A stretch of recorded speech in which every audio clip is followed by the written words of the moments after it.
Go live. Don't worry about LinkedIn. Okay.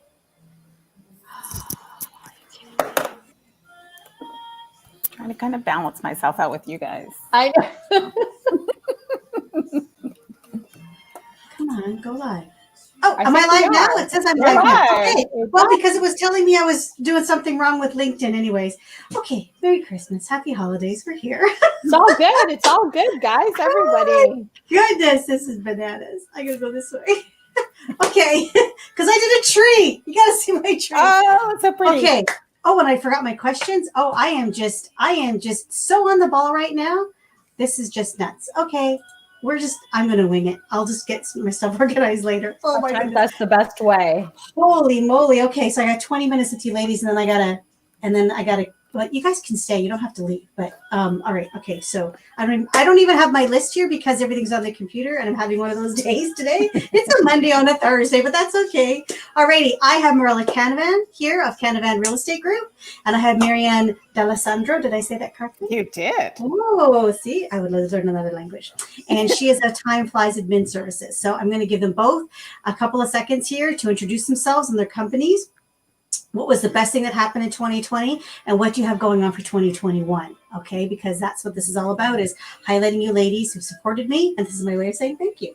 Okay, so Marella, I'll let you take the floor. I'm going to just go this way. And then actually, you probably should click in when you start talking. You should be okay. Go ahead. Okay, so as most of you know, I joined my husband Mike in 2019, and we formed Canavan Real Estate Group with Remax Realty Specialists Inc. And we just help clients who are obsessed on MLS. We've all been there, on realtor.ca day in and day out, and stressed about either buying or selling their home, to truly slowing down and believing in the process from start to finish.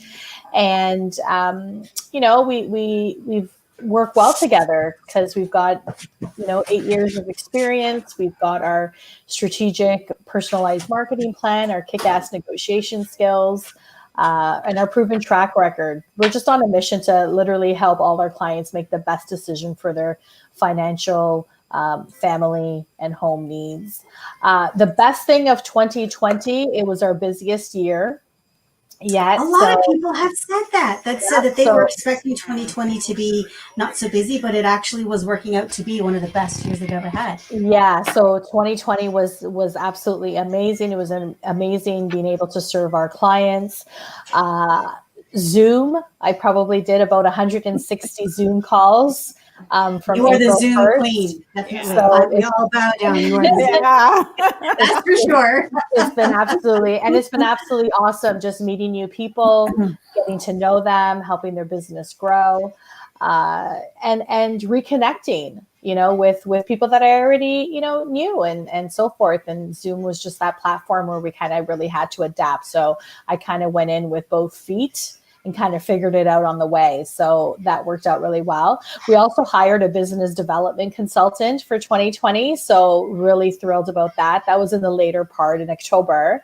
And January, we actually have a new realtor who's going to be joining our team. So I'm really excited about that. And he's going to really growing. Yeah, so he's going to be focusing more on the Toronto because he's from there. So Mike and I will still do the West End or wherever our clients want us to go. But he's going to be concentrating more on Toronto. So we're really looking forward to that. Wow, that's awesome. So that's good. I've heard a lot of people that said that 2020 is. In the beginning, you sort of kind of got stuck and you didn't know what to do. And then everybody's just kind of sort of had to get really creative and get really brave. And it's turned out to be quite the success for most people, myself included. So yeah, that was really good. Okay, so now we're going to go to, sorry, I'm playing with my camera and I apologize for looking orange. Oh, hi, Crystal. Crystal's online. She's waiting. Crystal was having a bit of a panic attack this morning because she didn't know she had enough Christmas stuff to wear, but apparently she's got oodles of Christmas stuff to wear. So Crystal, you can do a fashion show when it's your turn. It shows all your holiday bling. Okay. And Marianne, so thanks for joining us. And you now have the floor and tell us what you do and what was working for you in 2020 and what you got planned for 2021. Great, thank you. And thanks for having me. I'm excited to be here with both of you. Yeah, my lighting is really poor in here. This is one of my 2021 goals, is to fix some lighting here. So yeah, so I too had a really great year. I have to say that through COVID, I didn't really have too many challenges. My clients all had to really readjust, and it seemed to work very well for many of them. So it was just, you know, that pivoting, adjusting, changing things up. It was a great year for me, and that I have a really good, solid client base with established clients. And I'm really excited about that, because you grow with them, and as you grow with them, it just feels good. And this has been a really feel good year where I feel I'm really part of their businesses and their growth and success. That's really interesting, because a lot of people, see, I feel that too. I don't feel the sense of angst and loneliness through COVID that other people have felt, because I, like Marilla, have really embraced the Zoom and the camera. And I find that when I do this more often, this kind of feeds my sense of community and my sense of being connected. I find when I'm not doing this as often, I kind of feel a little lost. Yeah, so, you feel a little alone, right? Yeah. I think the fact that you've said that you're feeling more connected, I guess because you're doing more work with your existing clients like this. So you're not missing that. You're just not missing that, like, sense community, that people stuff. You're not missing that as much. Yeah, that's good. Exactly. That's good. So what's going on for you for 2021? Just more of the same old, or? Well, you know, a little bit. I'm keeping of course, my established client base is fantastic. And I'm kind of moving into a bit of a new niche with newsletters, and a lot of newsletter content and personalized content, and helping entrepreneurs with their newsletter content so that they are not struggling and spending so much time trying to figure out what to do. So I've got a couple of new programs out there, and I just have a whole year planned of newsletter content.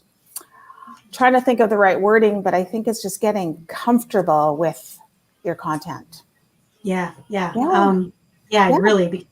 Yeah, sorry, my lighting is just all wonky, but I'm just going to sit further back. I know my lighting's really bad too, but that's been the biggest thing that I've learned, I think, starting all of this whole Zooming thing, was that lighting is key, and camera is key, and equipment, and I don't know how many things I've ordered and sent back, and it's just been trial and error. Like, you can read as much as you can online, and then you get home and you plug it in, and you're like, oh, that doesn't work. I look so good in the bathroom. I am like rock star when I'm getting ready, and then I come out here and I'm like, do I really look like this to the public? Because wow, man. And you always look amazing. Sorry? You always look amazing. Thank you. What'd you say, Marilla? Sorry? I said, is my face that oily? I thought you had all the highlighter stuff on, because it's nice and glowy and fresh and dewy looking. And I'm thinking, that's what people always say, oh, your skin looks so amazing and dewy. And I'm like, it's oil. I have oily skin. It's kind of powdery. It works online. Online. When I worked in cosmetics, all the older women were like, oh, your face is so youthful and glowing. Exactly. Totally. Like, I got it sitting right here just in case. Oh my goodness, just terrible. Yeah, 53 and still get pimples. Who knew? You figure by now you'd be done with all this garbage, but not yet. Alrighty, so let's just talk the little Christmassy stuff then, I guess.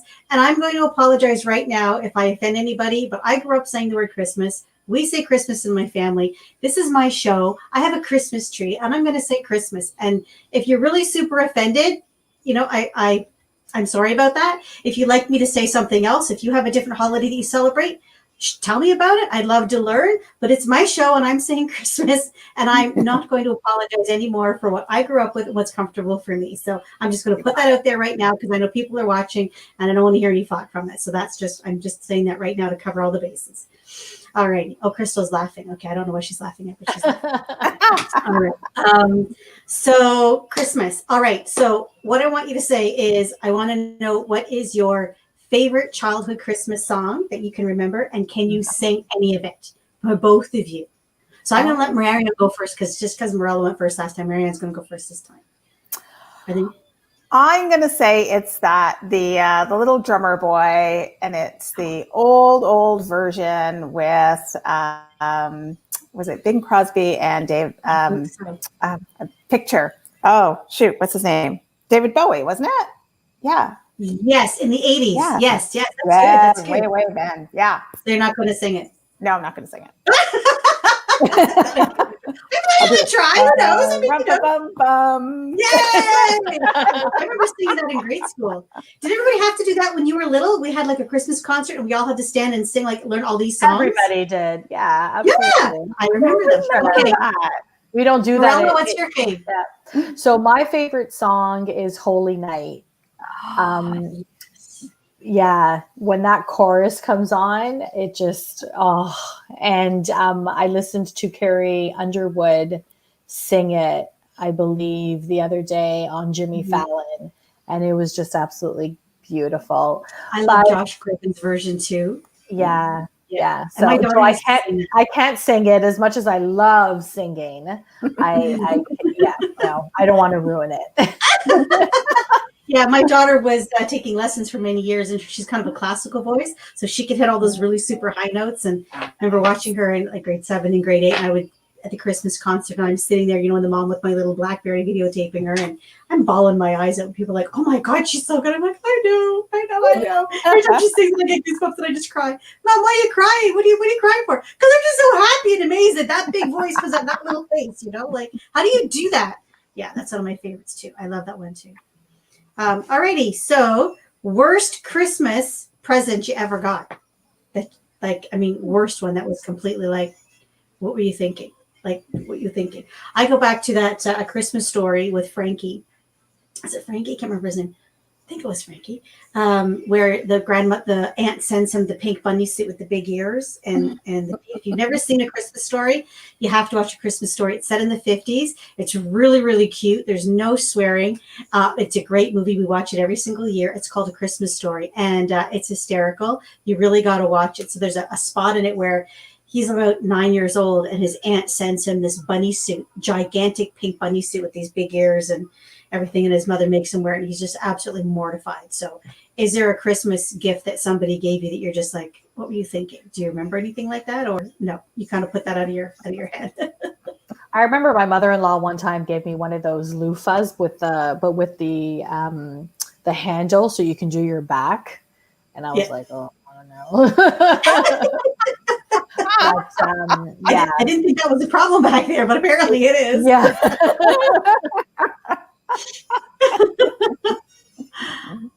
And Marianne, nothing from you? You can't think of anything? You know what? I'd have to whisper this one because my husband bought me these earrings a couple of years ago, and I just thought they were horrid.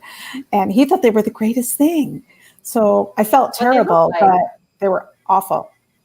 So do you give him a list? Because my mother-in-law, I never did this before until I married into my husband's family. And it would be like November 1st, and she's like, okay, I want your Christmas list. I'm like, November 1st, like, this is ridiculous.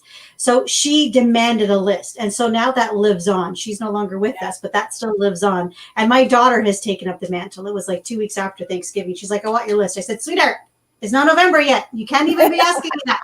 So we all do lists now. So I find it's better because I give them choices. When I left it up to them themselves, I got some pretty wacky things. My first year married with my husband. So we got married Christmas Eve.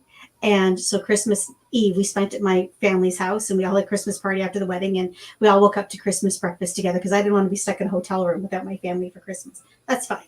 So I get a bottle of perfume, which was great, and then I get a flashlight.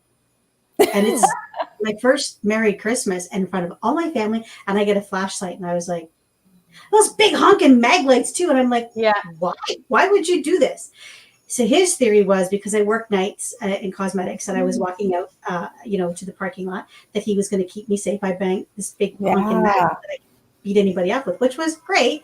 But it's not what you give me as a Christmas present for Christmas morning. No. Christmas things, expensive things I would never buy for myself. I spent all Christmas long selling, $150 bottles of Chanel and stuff. And I'm like, this does not be what you'd be buying me for Christmas. Ever. Household it's ever get for Christmas. Give me it over. And he's never done it since. So That's funny. That was probably the worst one, and that was like 25 years ago, so we won't do that anymore. Okay, well, it's 12:20. You ladies are more than welcome to stay on. I can have a maximum of 10 people on this show. You can stay as long as you want. You can go now. You can do whatever you need to do. But I've got to bring in Pat Burney because she's been sitting waiting patiently for her turn on. So I'm just going to bring her. If you ladies are done, you just simply wave off and say goodbye. We'll say goodbye to you. But if you want to stick around for a bit longer, you're more than welcome to do so. I'm going to stay on the ship. Yeah, I'm going to say goodbye, but listen for a while. So Okay. So I'm just going to my camera again. I'm just going to let Pat come in. So Marianne, would you like me to close you down and you're going to go, or you're just going to stay until? No, I'll remove myself from the stream here, and I'll just watch. All right. So now we have Pat Burney. So Pat's joining us. Pat is I'm going to get this wrong. All I know is USANA, and I don't know if it's a rep, a representative, brand ambassador. You tell people what you do, and you tell people what worked well for you in 2020 and what you got going on for Jen Crancho says rumpa pum pum. That was for Marianne. And what you got going on for 2021. And somebody's having a problem, so I'm just going to pick up my phone because they can't find the link. So, Pat, you're on.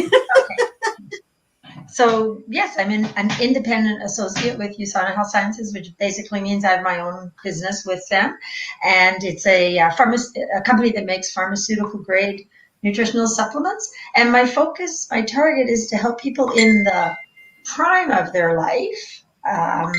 So maybe, 30, 40 and up, age actively and healthily. Okay, so I'm 53. Am I like over the hill now? Is that what you're telling me? I'm in my prime. Okay, all right. I'm searching. I don't want to say older people because people that we're all aging, right? Like every single one of us. And I really do think it just keeps getting better. So helping people in the prime of their life live and create lives of freedom. And to me, freedom is being as healthy as possible so you can do everything that you wanted to, and also having financial freedom. So residual income, money that when you get paid when you're not at work, like when you're traveling or you're on the golf course or whatever else, that's when you have a true life of freedom. So I've been doing that for 15 years and love inspiring other people and changing lives. Very nice. So are you done with your helping somebody else get in? And now, so what happened, I don't know if you heard me, but everything, my notes, all my stuff is on the computer and I didn't print anything because I was having technical issues. So I'm trying to remember some of the questions and trying to write them down. I don't have a holiday. I don't wear sweaters because I get too warm. So I put on a fancy blouse. Very good. Sweatpants on. And then I had this because I do volunteer work for a Christmas charity, and I wore this most of yesterday. So I thought I'll just decorate myself. And of course, thanks to Andrea, I put on lipstick, makeup. I'm red. I'm not orange. Okay, I don't know if you can see what I'm doing. Oh, thank you. All right, this is great. Okay, so Marianne's going to help out. She's helping out Jen. Jen can't find it to get on the link. So I saw some messages that people were having trouble. Okay. I'm glad that we're all helping out. That's brilliant because this is the first time I've tried this. Sorry, I'm laughing. First time for everything. Everybody's paying in. So if anybody's watching who doesn't know these ladies, these group of women I've known for about 2 years, just to give you some backstory, and they've all been doing this for a while, and they're very good at what they do. They're successful women. They're successful entrepreneurs. They run their families. They run their businesses. They're great people to talk to. They're very super supportive. They're great friends, but nobody understands instructions.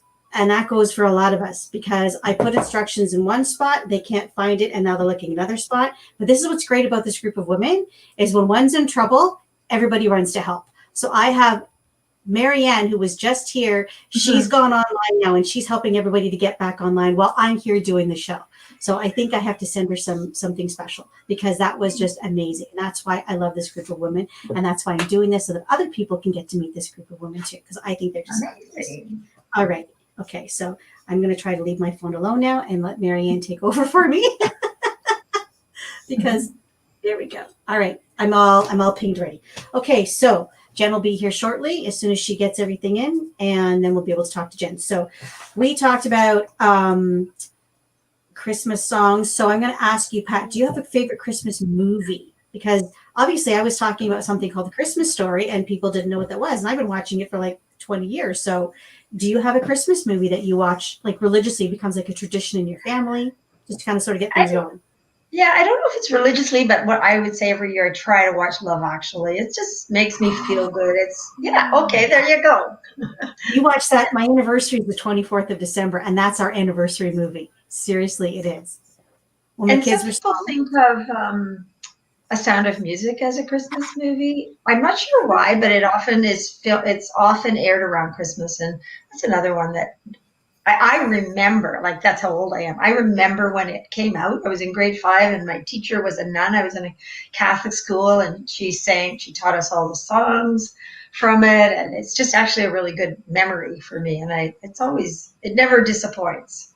No, So I'm it's a kind of good movie. showing my age there, but That's fine. Andrea, I heard you, I was in the waiting room and you said, I'm going to say Christmas. That's my thing. And if anybody's offended, I just want to tell you a short anecdote. So my first business was I owned a gym here. Hold for 1 sec. I'm just going to let Jen introduce her, and then you can finish your story. Okay. You know what? Marla's going to go. And I'm going to Okay, go. bye, Marla. Merry Christmas. Take care. Merry We'll talk to you soon. Christmas. Have a great holiday. Thank you so much for coming. Bye. Okay, so now we have Jen. Hi, Jen. Hello, sorry about that. You know what threw me? It was the technical issues. That's what I saw first. Yeah, that's okay. That's all right. Okay, I'm gonna just let Pat finish her story about saying Christmas, and then we'll go and let you do your. Yeah, you sort of apologize. Then I think that the people that are most offended are those that are in the media, because I owned a gym 2005 I opened it, or 4, and we of course decorated for Christmas, and I had members from every culture. And one of my favorite members, a little old British lady, came in and I said, "Oh, hi, Merry Christmas." And then I went, "Oh, you're Jewish, sorry, should I have said that?" And I got all flustered, and she's like, "Oh, we celebrate Christmas, we celebrate Hanukkah, like none of it offends me." And I had Muslim members that would say Merry Christmas, so just I don't worry about it anymore. Well, some people, you just never know. And I thought I'm just going to put that I think out there. you hear it more in the media than one-on-one.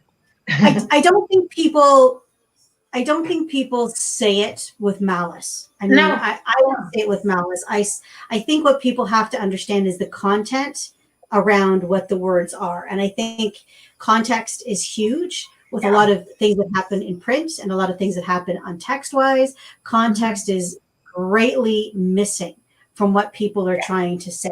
So I think if I say to you, I say something and then, you kind of get all offended. It's not because I'm saying it incorrectly. You're interpreting it in a different way because of your experience. And I think you have to be patient with people, and you have to just understand that. My daughter, sorry, my camera's just a little wonky. My daughter lives with a group of people, and some of them are trans and some of them are,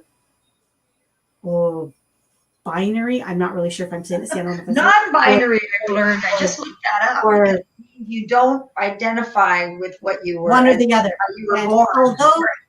Although when I see these people, they seem and they're wearing feminine clothing, but they don't want to be feminine. And I'm like, okay, that's fine. So I get in trouble all the time for saying her when they want me to say the word they. And I'm like, all right. So you have to understand it's been 53 years of me saying it one way, and I'm not going to get it in a matter of a couple of weeks. I will get it. I will come out of my mouth and I will apologize instantly and say, it's going to take time. I promise I'm trying.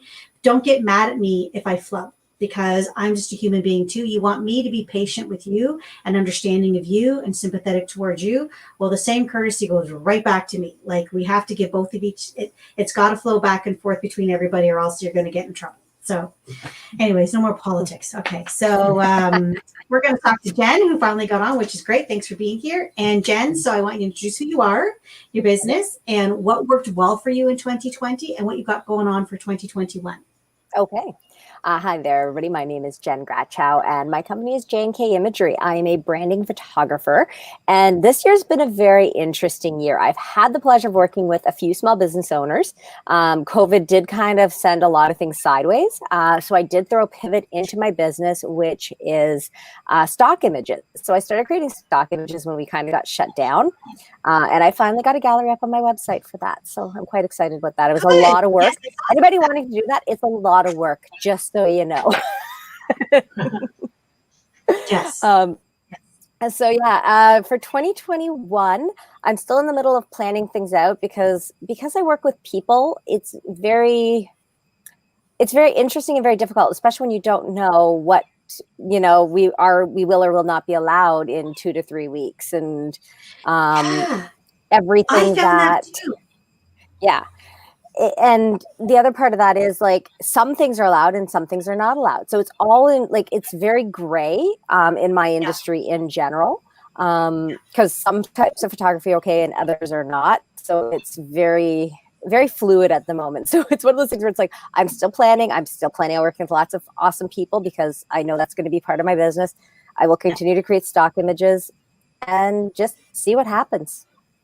I found that when I was doing a lot of my posting and my ads and all my stuff, I normally used to do them like, 3-4 weeks in advance because Mhm. my business was my business and it wasn't changing. But then Mhm. I found when the whole COVID thing hit, I had put stuff out there, scheduled and planned and stuff, well in advance. And then it would show up and I was like, this is so not even relevant to what's going on in the planet. This is just, I was like, feel like I was being totally inconsiderate. I went, yeah, okay. I got to just pull back a little bit and kind of be more kind of sort of daily almost, and weekly, sort of kind of see what the climate's like before you keep putting stuff out there. Yeah. And that's exactly how I feel right now. It's still very much a day-to-day, week-to-week thing because I've got clients in Toronto that are in complete lockdown. I've got clients in Burlington and Niagara, which, you're allowed to do certain things. So yeah, it just, I mean, December is always one of those things, like, unless it's a holiday party and nobody's supposed to be doing any of those this year. So, well, we're doing one like this. I've got a few more like this. It's but you don't require a photographer for this. Yeah, no, no, really that's called screen capture. Which is something we've all learned how to do this year. Technology's been awesome. Okay, so what is your favorite Christmas food? Do you have one? And I'm going to go to Pat because I know that Pat's got a pretty big family and she likes to cook. I've seen some of her stuff online. First off, I got to tell you, you got your hair cut and I love it like that. Thank you. I think it looks super. Like I'm debating on cutting my hair and I'm not sure I'm brave enough to do that yet, but I'm thinking of it. That's it's a little shorter than it was before, but I'm thinking of trying to go, but I'm not quite sure. But I want to say it looks great. It absolutely looks. So much. Yeah, no, I'm really happy with this length. Yeah, no, really good. Okay, so favorite Christmas food that you pull out only at Christmas time or make for your kids or whatever. Do you have anything like that? I love all food so much that I really had trouble. I make one thing that I make that I really like, but I do make it other than Christmas is a squash. It's called a squash ring because the recipe came in a ring form. But I just make it as a kind of a casserole. And it's squash and turnip and carrots, and then it's like pumpkin pie, but without the sweetness. It's really delicious. And I love pecan pie and I love pumpkin pie. Of course, see, I don't eat all those things a lot because I do try to be healthy. And I learned finally, a couple of decades ago that food is fuel. It's not just that the more I run, the more I can eat. So I changed my perspective on that.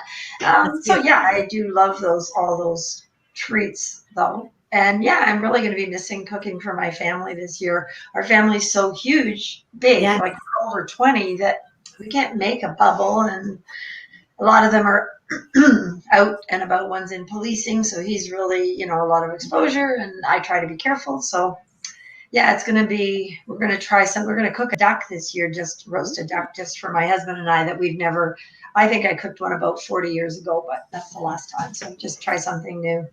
Okay, so Marianne wants you to put the recipe out, I guess, on your page for your squash ring. Okay, so I'll share that. We'll be able to try for Christmas. Okay, so Jen, is there a favorite food that you like that only comes out at Christmas that either you cook or you get, or? My family has a really good shortbread recipe, and that's what it only gets made at Christmas. So that's probably one of the things I always gravitate towards. I do that too. I make Empire biscuits out of it. So Empire biscuits, if anybody knows them from Britain, my mom grew up with them and my mom's Irish, and we used to get the big ones from the bakery, and it's like a shortbread, but it's like a harder version of it. And then in the middle is like a jam, and then it's got like an icing on top with like a red cherry, glacé cherry. So I just make shortbread every year, and I make Empire biscuits. And 10 years ago, 15 years ago, even more than that, my gift for my family was baking. I would bake for everybody. And I would do, like, I kid you not, I would do, 20 dozen of these Empire biscuits. So they're 2 cookies. So it's 20 times, it's like an assembly line. So I still do that now, but I don't do quite as many. And I have to bake the shortbread one weekend, and I have to double everything because you have to have a top and a bottom, and then you have to assemble when they're frozen. That's the key, I find, when you're doing cookies, to do when your cookies are cold, decorate them, and then they go back in the freezer until I give them to people. So that's our thing. That's what I do at Christmas too, shortbread. Yeah, we just do a little bit of holiday baking and stuff. So that's usually the stuff that we don't get year round. Yeah. Or any other time. Gingerbread cookies. I got a killer gingerbread cookie recipe. I'll put it out there. It works every time. They're soft gingerbread cookies, and my kids go bananas. Like, I could bake 2 dozen and they'd be gone in the day. Like, it's just crazy, just crazy. So I will put that out there because it's really good. Everybody who has it loves it. Cool. And I'm making gingerbread recipe because if I don't put it out here, I will forget. Online. I did that one where I made a bunch of different things, and it's funny how some of the stuff didn't work out and it turned into something else. It never would have made it to Pinterest except for a Pinterest fail, but it was really delicious. It looked pretty, but it was delicious. You can get on there, and then you're stuck on there for hours on Pinterest, and you're just like, oh my gosh, it's like dinner time. I have to get up and go. So yeah, I avoid Pinterest if I can, because once I'm on there, I'm stuck on there.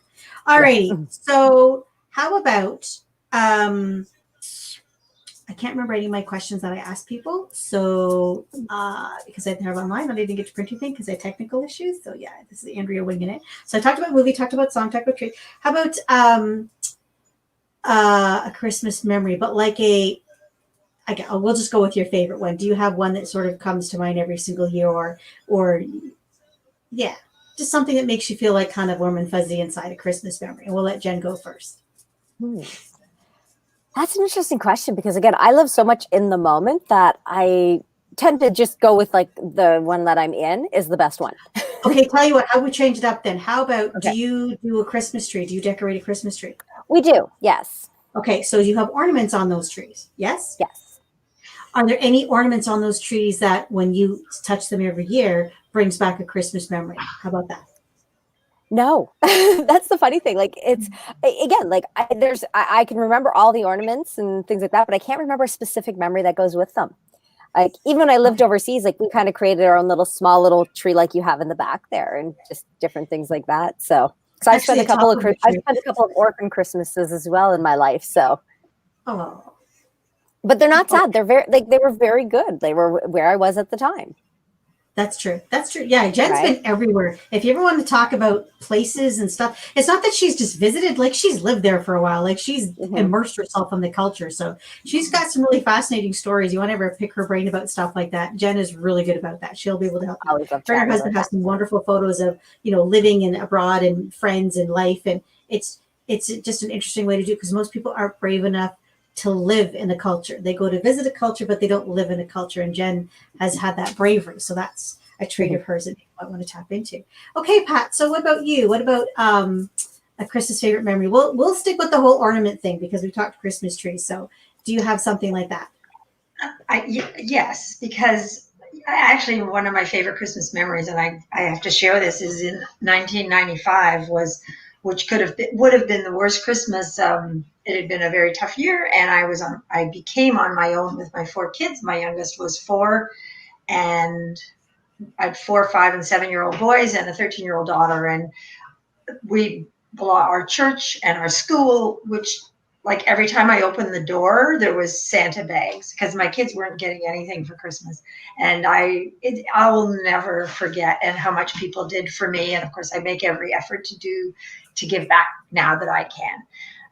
But as far as Christmas ornaments, people I know, people always have these beautiful, and I'm sure you do, Andrea, like a beautiful, what we would call curated tree, a theme.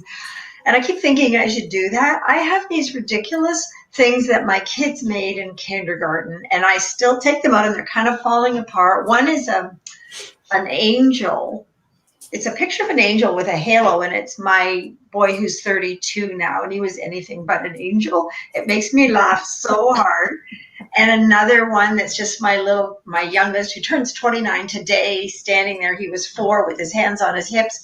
How they used to do these stupid school photos, and his is in the middle of a wreath, and it's made out of like whatever they used to make and harden, like a. Oh yeah. And it's all crumbling, and they look. And every year I take them out, and I think, oh, and now I'm going to actually give them to my kids, because let them have them. I know that they all have their own places, and yeah, those things. So I'm too sentimental. People sometimes, my husband would say I'm not, but very different than me. I'm super sentimental. I have. So yeah, I would rather have these than go buy a silver and blue bunch of ornaments and have a perfect tree. So yeah, every year I get those out, and they always make me smile, and they're all gone now, my kids. So I don't do a theme on my tree. I tell myself every year that I do, but I typically end up with a tree that just has mostly red and mostly white ornaments, because I just like the color combination. They really show up.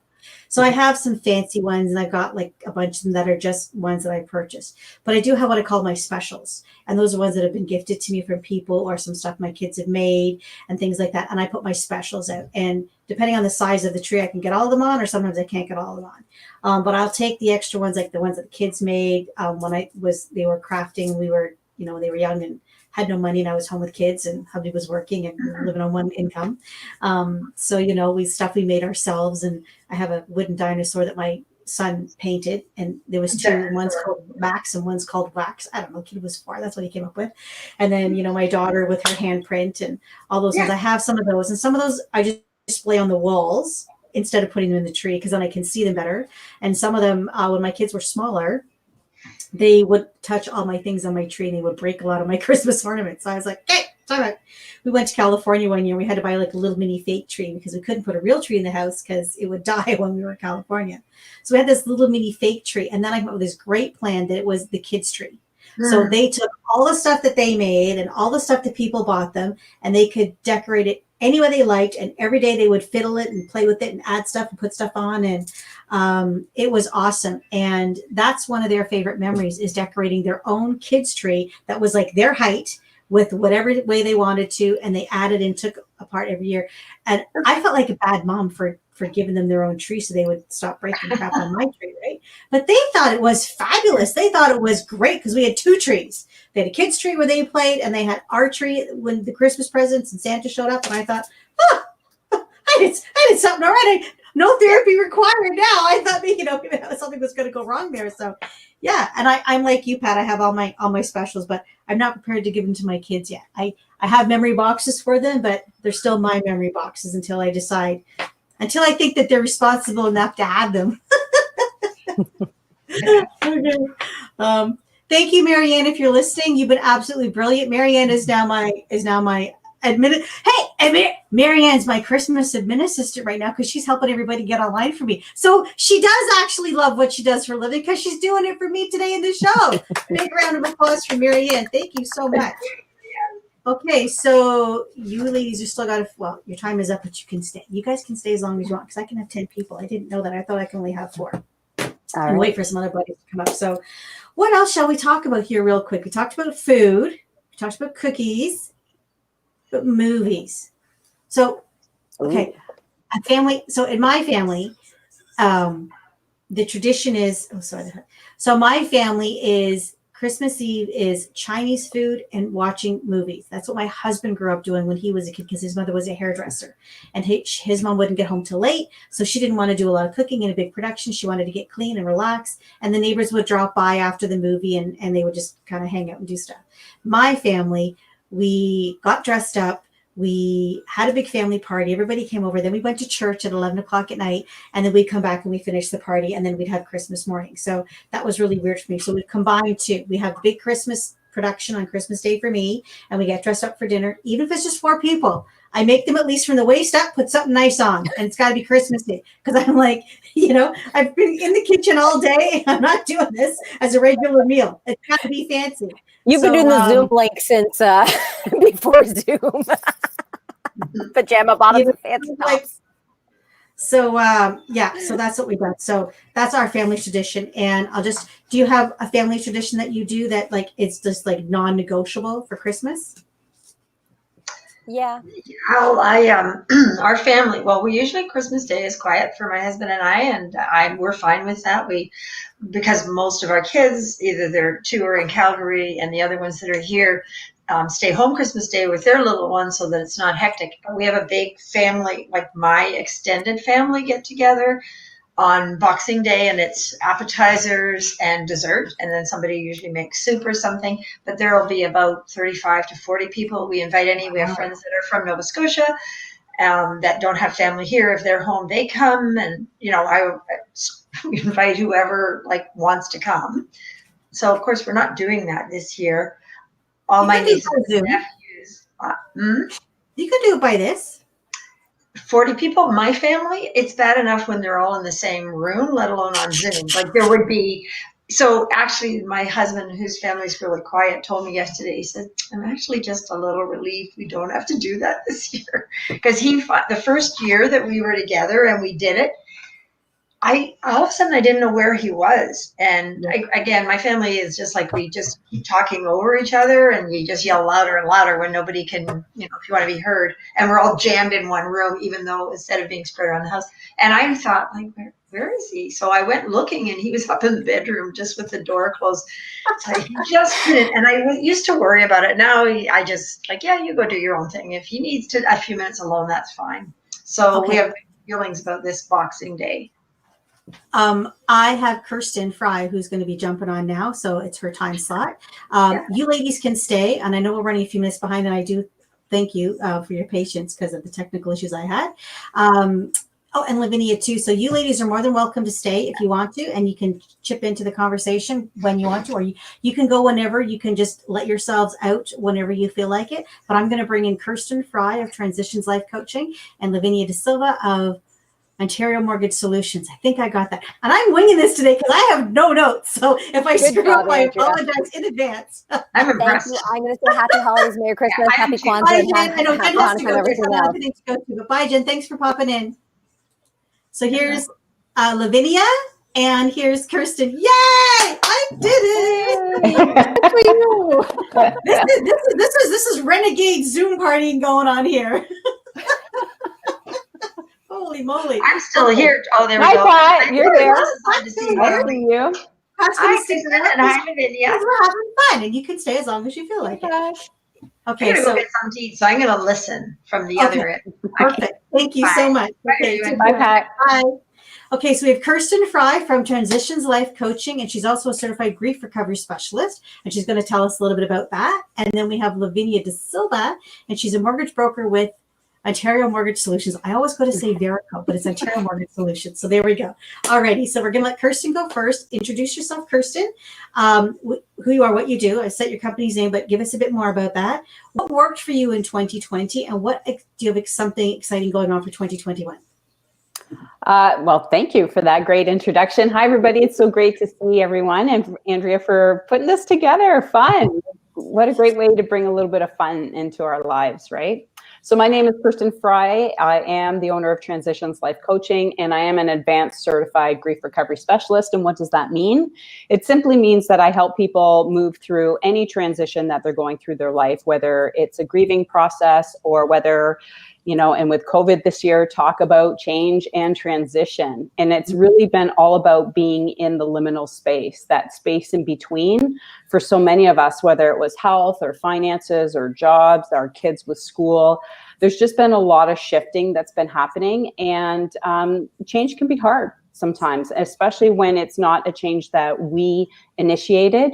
So there's a lot of people that are struggling right now and having some difficulties, and that's okay because it's all part of being human. It's not all sunshine and rainbow and lollipops all the time. And so I just help people that go through that space, and I have a lot of tools in my toolbox to help you with that. So yes, and 2021, to answer your first question, what did I learn this year? The biggest thing for me was really about trust in myself, and also trusting that regardless of what was happening, even if things were outside of my control, that really connecting to myself and trusting what felt right for me, which may be what everybody else is doing, whether it was in business or in my personal life. I just really trusted the process. And in the process, I learned a lot about patience, which has been my life lesson. Just a little bit. I've known Kirsten for the new decade the way I want to actually live it out. Yeah, I've known Kirsten for decades. Long time. Long time. And yes, I think she's a very patient person, but she doesn't think she's a very patient person. So for the fact of her to say that, but I think she's pretty patient. I think that there's nothing really wrong with Kirsten. I think she's just all that in a bag of chips. That's what we used to say when we were growing up, all that in a bag of chips. Okay. So what's going on for 2021? Anything new, anything exciting, or just doing more of the same? No, there's some things that are happening that are in the works, which is good. I've got a couple of collaborations that are in the works. One that just actually popped up today, which again was really about trusting and letting go. So I'm really excited about that, but I can't say too much about it right now. And it really is about, I also do Reiki and vision board workshops as part of my tools in my toolbox. And so I'm going for my Reiki master course in January. So I'm super excited about that. And so I'm hearing that you need to come back in January or February and tell us all the new exciting things that are going on, right? Yes. And you may have someone else that comes on the show with you, with me. Okay. I get first dibs, so this is a coffee chat, so we have to have a conversation. Absolutely. She and I will do it on our own. So, all righty. Okay, so now we have Lavinia from Ontario Mortgage Solutions, and you're going to let us know a bit more about what you do to help people. And really quickly, here's a testimony for Lavinia. I'm working with her right now for my personal mortgage product that I'm getting from her. Husband and I are doing some stuff, and I got to tell you, it's been fun. It's been ridiculously easy and effortless on my part.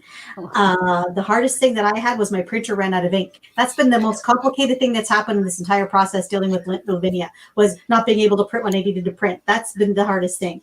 I've been joking with my husband and calling her super broker. And I said, we have to do photos with her with a cape on, because it's just been one of the most easiest, simplest, seamless processes I've done as far as dealing with mortgage and that kind of sort of thing. And I've done mortgages before. This is not my first, rodeo with this, but Lavinia just has made it effortless. I just text her, I just call her, she keeps me in the loop.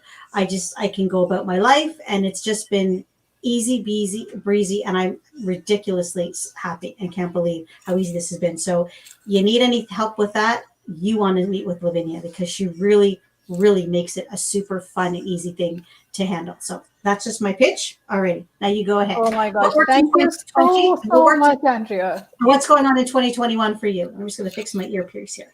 I'll first talk about 2020, because when COVID hit, right? Because I always thought I was good. I was better when I meet face to face with my clients. And so when our office closed and we couldn't meet, and I was literally terrified.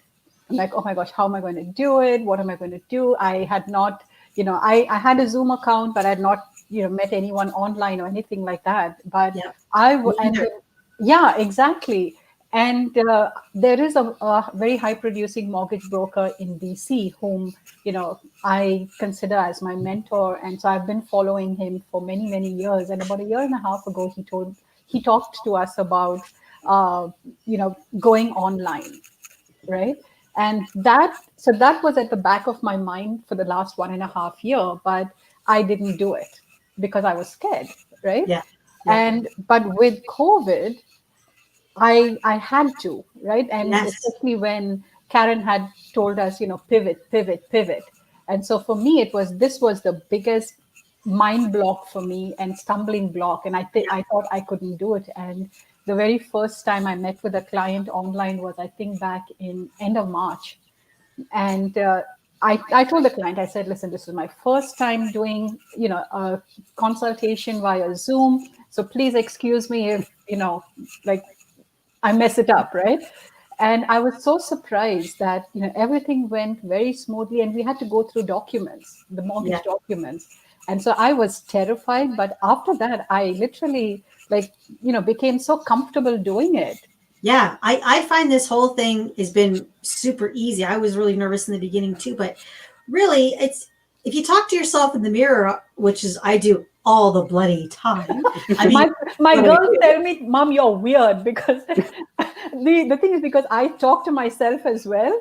And now nobody else listens. That's why you talk to yourself in the mirror. Nobody else listens. Exactly. Oh, you know, you have children. They don't listen to you. You have your husband. He gets up and leaves the room. The one left is you. So I talk to yourself all the time. Especially now that we're home all the time. But so, yeah, if you talk to yourself in the mirror and look at yourself in the mirror when you're talking, this is actually pretty easy. It's just like sitting down over a cup of coffee. You just got to think like that. I think a lot of people, you know, got stage fright and they panicked and they froze and now they're playing catch up. But this is a way of life. And this is, I think, a huge shift in the world. Yeah. You know, if you ever watch those sci-fi shows, you know, like Star Trek and all that stuff, like years ago, you see all the things that they're doing with them, you know, like the calm thing, and you're thinking, you know, you don't realize it, but you know, there are moments in history where you sit back and you go, I'm history. Like right here today, this is history and I'm here. And you can actually remember this is when things were shifting, you know, like when television came on and, you know, when the space flights happened and then you got computers. You got to sit back and like really imprint it in your brain going, this is a shift in how the world is going to go forward. And I think that COVID has forced everybody online for all the right reasons online, you know, and we've learned to embrace it as part of being human. We've taken online and you have to humanize it a little bit. You know, being in person is still great. And obviously it's the number one thing you want to do.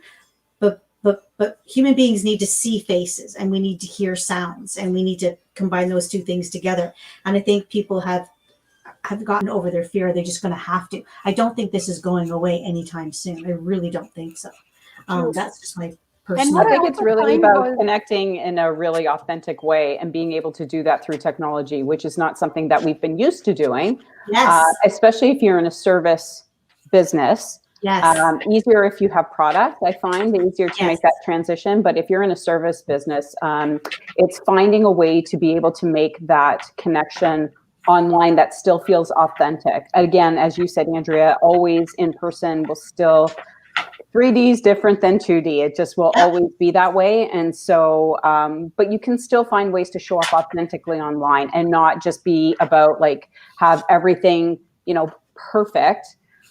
Because that's not always authentic, right? And people resonate actually more with what, you know, this is how they live their life. You look like me, you sound like me, your message resonates with me, right? Yeah. I think the one thing that I kind of got over real quick was you know, it's not going to be perfect. I'm going to make mistakes. And that's just how it's going to be. But I think if I tell you about them, and I think if I include you in that, and I think if you kind of come with me on the journey, then it's a bit more forgiving. And like you said, it takes down that wall and people kind of let me in. I did one show, thought it was just something to do, something to try because everybody was trying it and I was missing everybody. And I thought, yeah, I'm going to do one or two of these things because people are going to be nice and they're going to take pity on me. And, you know, everybody's trying something new. And then it was like 9 shows later and I'm like, this has become a thing. This has become but you are so much fun though, Andrea. I mean, like your whole personality is I am fun. I've always been fun. First I was like fun. I am a fun girl.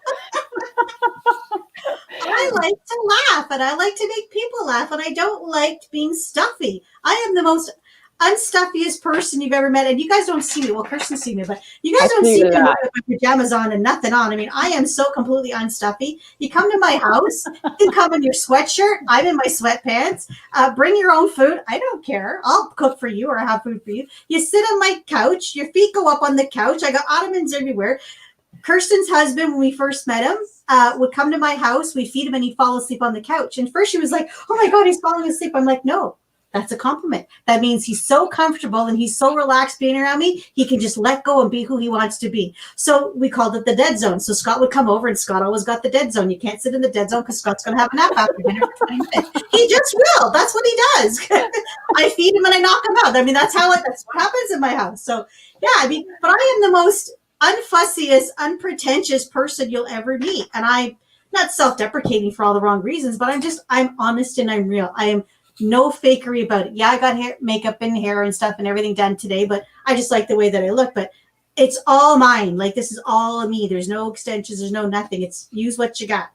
So Like I think I remember the first time I came to your house. Sorry? I remember the first time I came to your house. I think it was one of the few first times where, you know, when Deborah, my younger daughter, called me from the station, remember, and said I needed to pick her up. And Yes. she remembered this, I think 2 or 3 days ago. We were talking about you, and I was telling her about the show. And so she says, "Oh, who's Andrea? The momming come first?" I'm like, "Huh?" And then my husband was like, what do you mean the mommy comes first? And so what happened was my daughter was, you know, coming back from university, and there was a fire at the train station, and this was, I think, at the Dixie station, GO station. So she called me, and I'm like, I'm not home. I was at Andrea's place. We were working on some, I think it was Instagram stuff or something. And by the time I finished, by the time I finished, because she was showing me how to, like, you know, do stuff on Instagram. And by the time I finished my conversation with my daughter, my bag was, I mean, like, the papers were in the folder, and, you know, my bag was packed, and she goes, "Go." I'm like, "What?" And so then she said, "Okay, work is work, business is business, but you're a mom first. So momming comes first." That's true. Right? When they call, don't you drop everything and just go. I have Sam Brabender here, who is just waiting to get on because 1 o'clock is her time slot. So I'm going to let her in. You ladies are more than welcome to stick around, and we'll keep you in the conversation if you want. You don't have to go right now. I can have lots of you online, which is great. But if you want to go, all you have to do is just tell us goodbye, and then you can sign yourselves out whenever you want. Okay? Okay, I'll be watching, but I'll say bye. Okay. And, oh, by the way, I wanted to show you this cup. By golly, be jolly. Here we go. Kirsten's got her ugly sweater on. We're gonna get her to show her that in a second. Okay. Okay. Bye, Lavinia. We'll see you. And I'm gonna let Sam now. Hi, Sam. I got Sam Brabender here. Hi, Sam. Sam's a lot of things. Sam's awesome. Sam. Sam's wearing a ridiculous sweater. all I know is Neora, but so you're going to tell people what you do, what worked in 2020 for you, and what you've got going on for 2021. And I would just like a better explanation of just, instead of just Neora, like Neora, what do you do with Neora? If that's okay. Well, hello everyone. I'm so glad, first of all, that Kirsten's got her sweater on as well. It's okay. Stand up and lace your sweater. Oh, look at that! Wait, that's a wine bottle. That's a winner, Sam. I have to get one now. I have to go get a Christmas sweater. That's what I need this year. I got to get a sweater. Okay. All right, so you know. I'm going to go, so you guys enjoy your visit. Okay, bye, Kirsten. Bye. We'll talk to you soon. Bye. Okay. I love that shirt. And you can put a real full-size wine bottle in it. That's a full-size bottle. It's great at parties. You can walk around, just top yourself up. You need one of those hats now with the straws that come out and goes right into it. That's what you need. Yeah, that would be perfect. Not that we're going to any parties this year, but, you know, as I sit here in front of Zoom, it will be perfect. It will be. It will be. Okay, so Neora, I didn't know if it was brand ambassador, or I don't know what your title is with Neora exactly. Okay, so anybody that's involved with Neora, if you represent the company, we're called a brand partner. And I love that, because I think that's so much nicer than, say, representative or distributor. Yes. And my background is actually corporate marketing. So I know how important the whole idea of a brand is, because that sets the tone, the integrity, the culture. And so when I heard that, oh, you join this company, you're a brand partner, and I really do feel I am a partner in it. Yeah. It's interesting, when new people join us, they tend to think we're a huge, big company, but it's actually very much family run. And so you know all the people that are running the company. So you do feel that you are partnering with them. Yes. You feel ingrained. We're all growing together, which has been really, really exciting. And what was your biggest sort of thing that you learned in 2020 with your business, and what do you have planned going in for 2021? Okay, well, 2020 was obviously the year that everything wanted to be online. And we were so lucky that my business is an online business. Yes. So everybody, you know, when they buy, because we do holistic healthy aging, skincare and hair care, and soon to be doing weight management as well. So really excited. But yeah, so everything is done online. So, you know, gone are the days where in direct sales, you used to have to go and deliver product and write an invoice. I don't have to do any of that. It's all done direct with the company. So we were already set up. So suddenly when we all were in lockdown, you know, we were able to help a lot of people because people were like, I don't want to go out to Sephora. I don't want to go to the mall. And they could just, a quick phone call and I could get some product within a matter of days on their doorstep. Yeah, so that's good. That's very good. Yeah, feel that you're being of service and really helpful to people. And then it's been great for us because once people try the product, they get hooked and they're loyal and they see results and then they keep coming back. So that side of it has been great, but also a bit that was actually good for our business, but I feel quite passionately sad about in a way is that so many moms in particular were really hit. Yes. I don't know if you know that we've got the lowest number of women in the workforce in Canada for 30 years because a lot of women had to give up their jobs because they were having to do childcare, which is not good for the progression of women. Fortunately, in terms of, well, how can we help? We had quite a few women join us because this was something they could do while the kids were at home. Exactly. So, you know, they'll keep doing that because now they're enjoying it. So it's been one of those years. It's kind of, that's great, but that's not so good. And yeah, people are trying new things. I've got Sarah Turrell here, and it's her turn to join in. So I'm just going to let her in. Love Sarah. Hi, Sarah. I love Sarah Sam too, and Andrea. Hi. Hi. So we have Sarah here from Empowered Results Mediation. Did I say that correctly? Yeah, that's fine. Okay. You're very quiet. Can you hear? Okay. I'm gonna put my headset in. Then I was gonna try to not to, but I don't think anyone's ever said that to Sarah before, ever in her life. She's very quiet. No, I don't think so. I am cripplingly shy when I don't know anybody. Oh, you know us. Well, but she's every time I've met her, she's been in a room full of people that she's known, so she's always been very vocal. You're wearing what are you wearing? You got a Let It Snow sweatshirt on? This is sorry, I'm gonna have to grab my headset. This is from my childhood. My mom made it, and a couple years ago was like she got rid of all her Christmas stuff. We do Christmas at our house anyway, so yeah, it's very nice. Like paint. Yeah, it's all right. I'll be right back. No worries. I can't believe that you can still wear it. I can't wear anything from my childhood.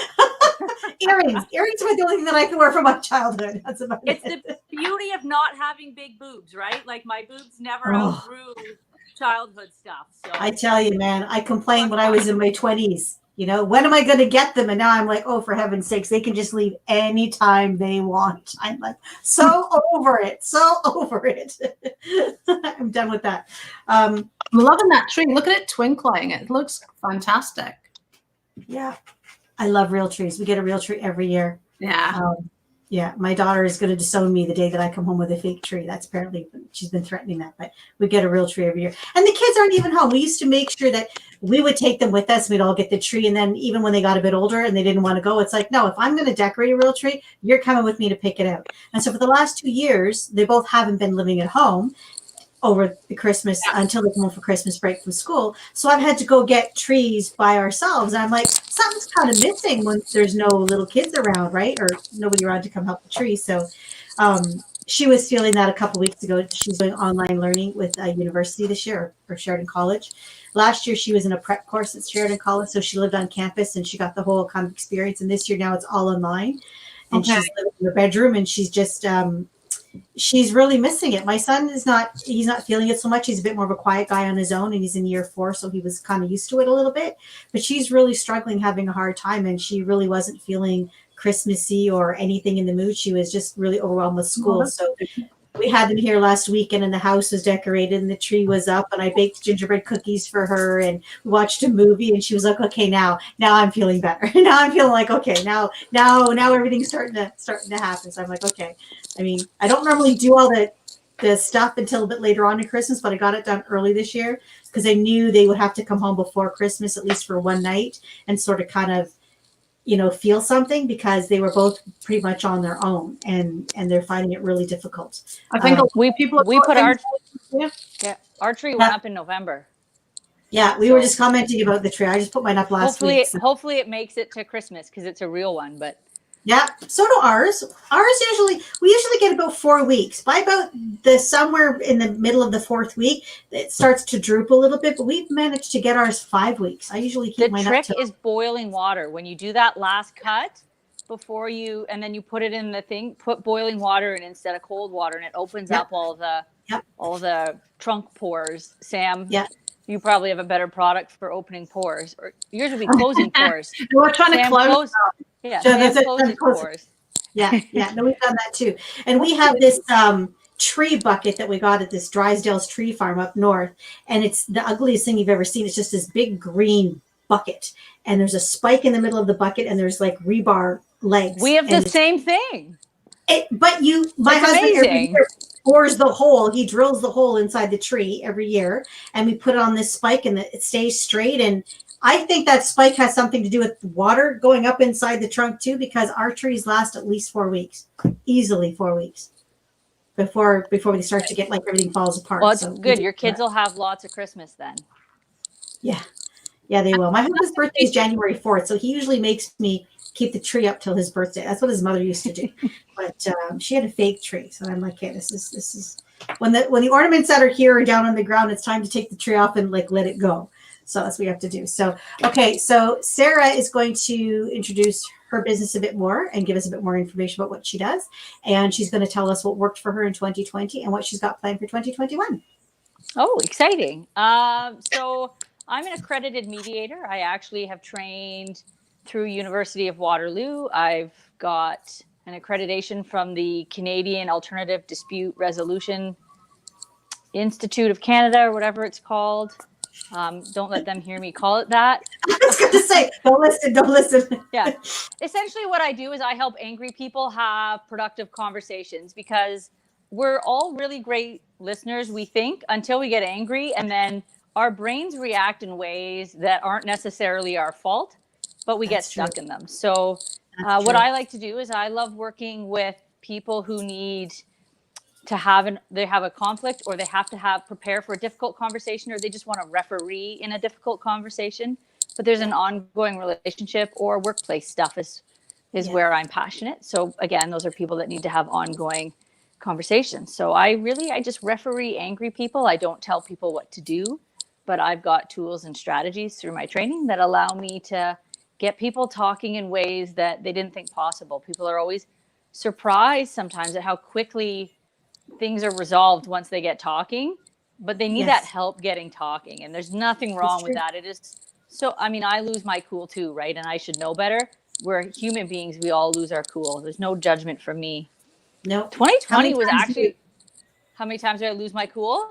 So how many times do you replay a conversation or a situation in your brain after you've left and thinking, I should have said this, I should have did that, why did I do that? That was wrong. Or like you kind of kick yourself and go, it's okay to do the autopsy after the fact, but why can't I do that in the moment? You know what I mean? But the problem is too, how many of those conversations did you have in your head before you had the real conversation? Yeah, so you got the whole script ready to go when you walk in the room. You're having an imaginary fight with someone and attributing answers and reactions to them that they might not even give, and so then you go in extra heated because you've already had an argument with them, and they've probably already had an argument with you in their heads, and you're like, rah! So that's normal. It's so normal. Yeah. People don't need to.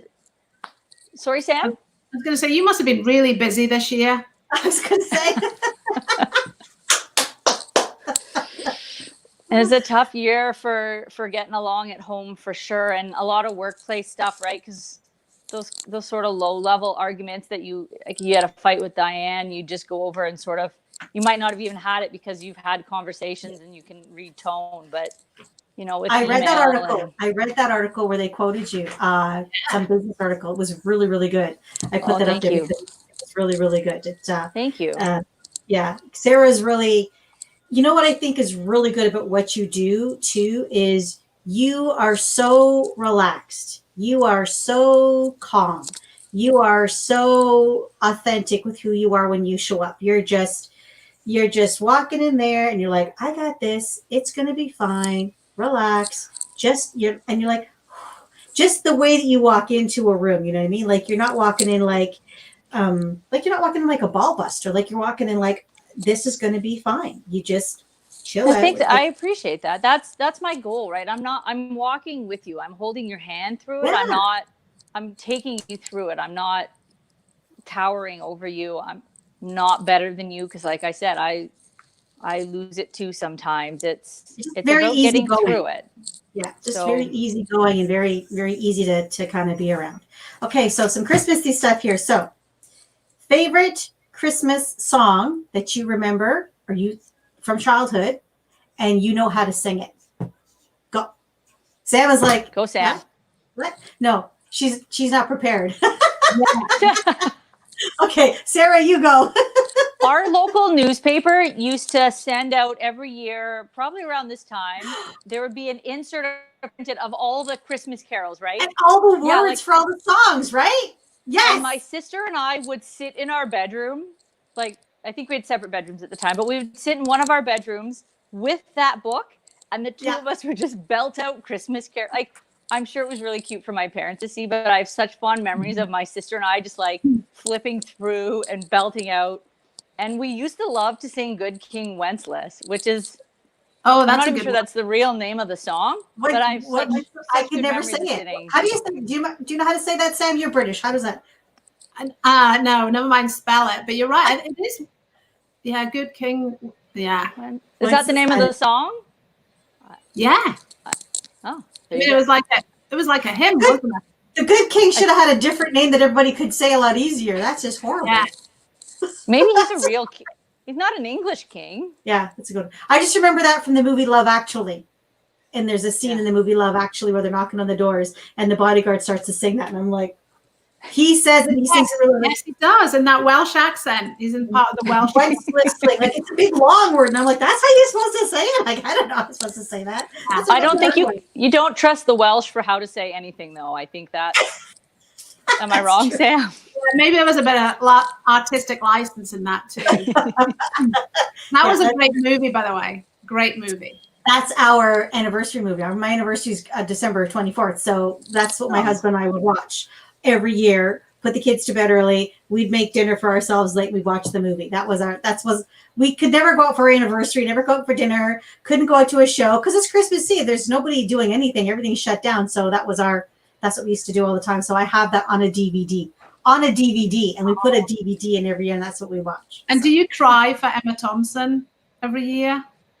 Feel so sorry for her? When she's playing the Joni Mitchell song, she starts to cry. Yeah, it hits me every single year. It's just like, and I know it's coming, and I know the part, and then I get so mad at her husband. I'm like, I sit there like, the Christmas scene where she's flirting at the young one is flirting with him at the Christmas party, and I'm like, don't do it, don't be a don't do it. It's my show. I can say what I want. Don't do it. And I know it's coming, and I'm like, serves you right. You're an idiot. I just like, I love when he when the prime minister sees the girl for the first time. She gives him something, and she walks out of his office, and he goes, "Oh no!" Yeah, he puts his head down. He's like, "This is gonna be trouble." My favorite part. Yeah. Anyway. Awesome movie. It's a really good movie. It's a really good rom-com movie. Love Actually. Yeah, I like it. Okay. All right. So Sam's favorite song. We don't know Sam's favorite song yet. Yeah.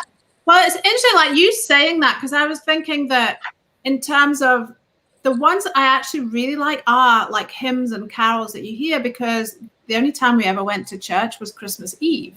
Mm-hmm. And we always had to go for the midnight service, and you would be hearing all these songs. But in my mind, it's like, presents tomorrow. And so when I saw that little kid, I hear them and I'm like, presents.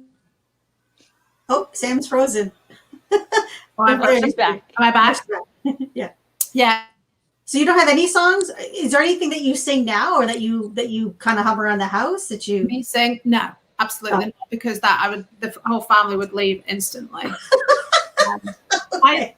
I have to say, in terms of music, one of the things, and you'll kind of laugh at this, but one of the best things of moving to Canada, I was like, Michael Bublé. Oh, I bet everyone plays him all the time. And so I love him.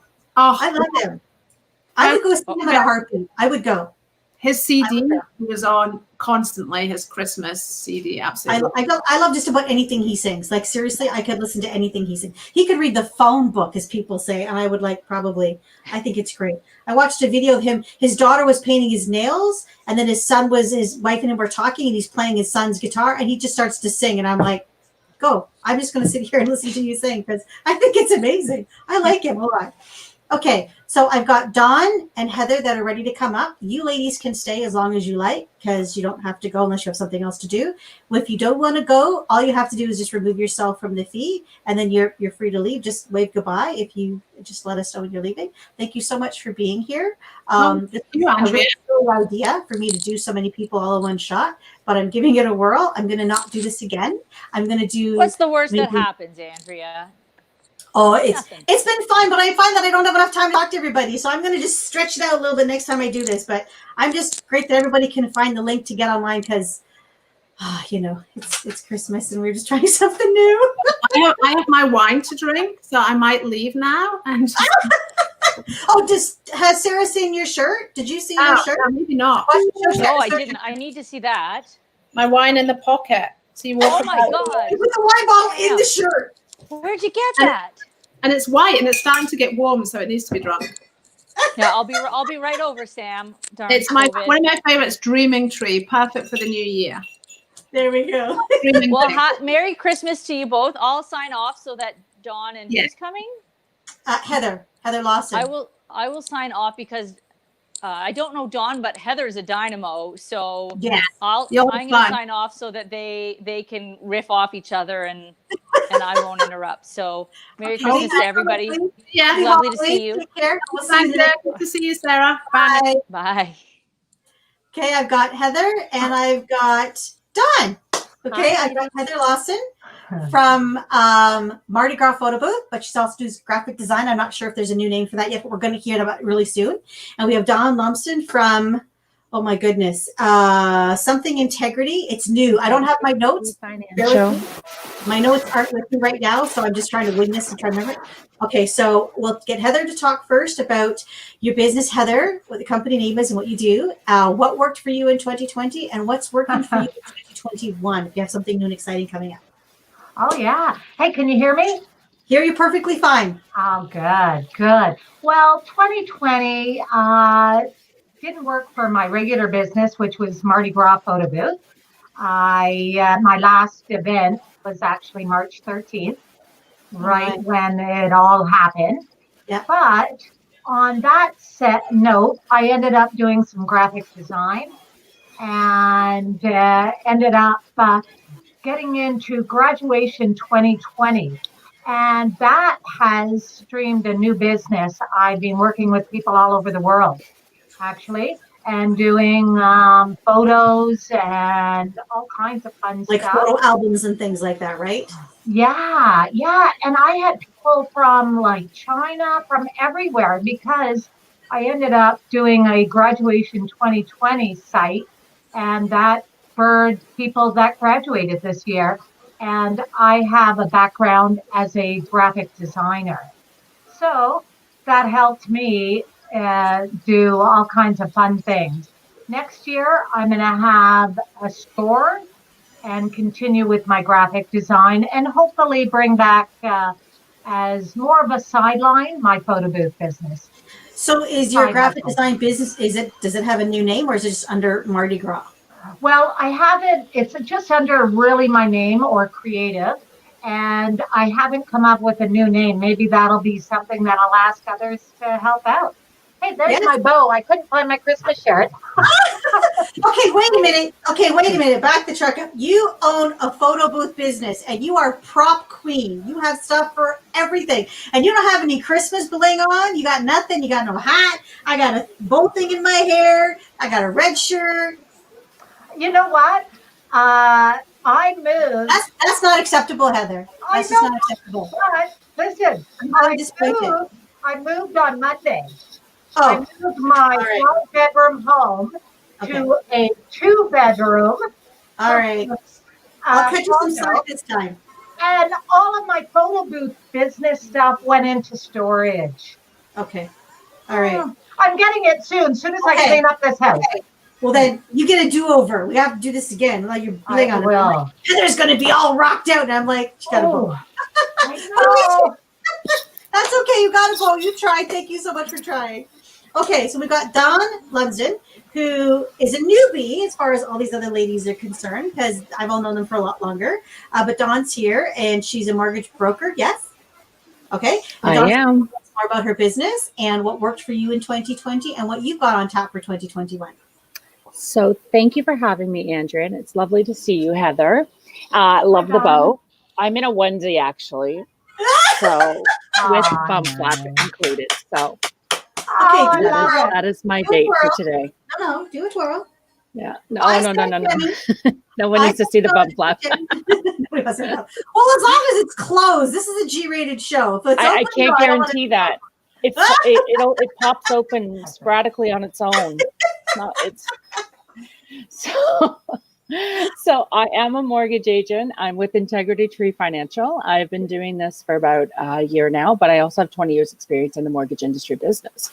Oh, okay. So how did I pivot this year? Big thing was the networking. It's been amazing. It's been incredible. Yeah. And I've loved it because it's really opened up the opportunity to meet so many different people and really get to know people. Okay, excuse me. Lavinia says, love your hair, Heather. Yes, you've gone blonde. We like it.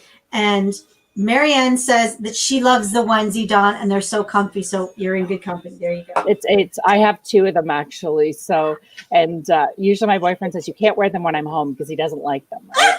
But I'm like, I am cold today, and I'm going live. I'm wearing my onesie. Yeah. I got my Uggy boots on. You can't. Can't get my foot up the head, but I got Uggy boots on. Nice. See, all the time too.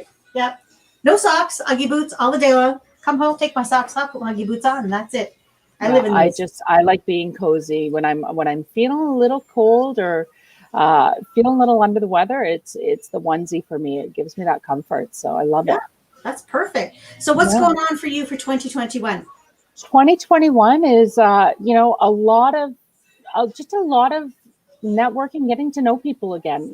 This year has been really strange, and in our industry, it's very much face to face and seeing people and being in our own industry of meeting people. But you know what? This year's been as bad as it's been great. I've also said because it's given me that opportunity to really change it up and meet great ladies like yourselves and others that have been on the call today and create new partnerships and networks. So it's been good.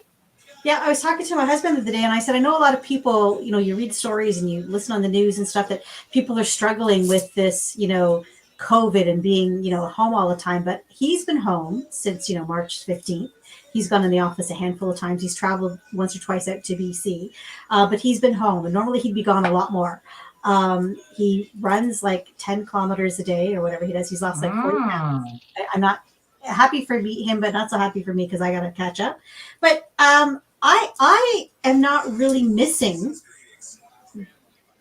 a lot of stuff because I didn't like having to drive all over the place. I didn't like having to be out at night. I'm a cozy girl. I like to come home, and once I'm home for the night, I'm kind of game over. I'm stuck at the house.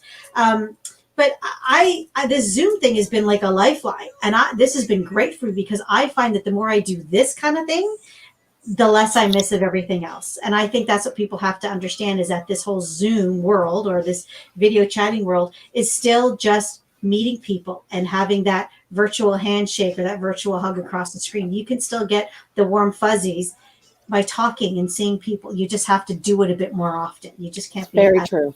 Yeah. So very, very true. I think that the more you do it. Oh, we got Snoopy now. Christmas Snoopy. Okay. All right. Heather's redeeming herself now. She's looking for props. Oh, wait. It's okay. It's okay. Yeah. All right, Heather, you can stay. It's good. It's good. I'll let you have a pass this time. Alrighty. So we're just going to do a little bit of Christmas stuff. I do apologize that all my notes and everything I left on the computer and I didn't print anything off. I thought I was on the ball, but apparently I wasn't. So we're just winging it today because this is how Andrea rolls when she does video. All right. So let's talk about your favorite holiday treat, a candy or a cookie or something that only comes out at Christmas. Do you have one of those that's kind of sort of been like a regular thing that you kind of bring from your childhood? Do you have anything like that? Well, for me, I still get a Lent calendar, and I open it every day, and it is wonderful. I love that. So my childhood, I they got that didn't for put. my daughter. No, She's I get it 17. too. I get it too. I get two. So Dawn, do you have anything that comes out? Not so much sweets. I mean, because there's just abundance of everything. Everybody, dropped off cookies and treats and everything, but it's more about my grandma. Now my mom's cooking. It's just, sitting down to that traditional turkey, mashed potatoes. And I make mashed potato sandwiches at the table. Oh my goodness. Put a little bit of gravy in there. Yeah. And it's always like the last thing I eat at the table is like I save my bun, I save my mashed potatoes, and I make a mashed potato sandwich. And it grosses my dad out, but it's like that thing that I've always done, and it's so my that favorite thing. For you, that triggers Christmas is here. Oh, it's yeah. that one thing that makes you feel like I'm in Christmas and Christmas is here. Yeah, I totally can't wait. I can't wait to sit down and have that. I get that because my family used to have a party at Christmas Eve, and I don't do that with my family, my husband and my kids, and where we do what his mother does, which is she did the Christmas movies and the Chinese food because she worked on Christmas, but my family had a big party. So what I do to kind of get myself in the Christmas mood, and I'm sort of kind of doing it a bit today, but I would have a Christmas party about 2 weeks before Christmas in the afternoon, invite all my friends and family and have all the hors d'oeuvres. Now we get all dressed up. And for me, that was the party atmosphere that I used to get on Christmas Eve when my mom did an open house on Christmas Eve and all the neighbors came and the family came. But I would do my Christmas party before. And that kind of triggered, that was that psychological flipping the switch. Christmas is here kind of thing. So that's why I had to do this, because I still needed to have my switch. So I'm like, you know what? I'll interview the ladies. I'll get as many on as I can. I hope it works. We'll all dress up for Christmas, and I'll get my fix because this is what I'm missing. Okay, so true. Yeah. So I guess I'm running. I always did a white elephant party and invited lots of girls, like used to be about 30 of us, and we do that gift exchange. Yeah. And where you'd steal gifts and things like that.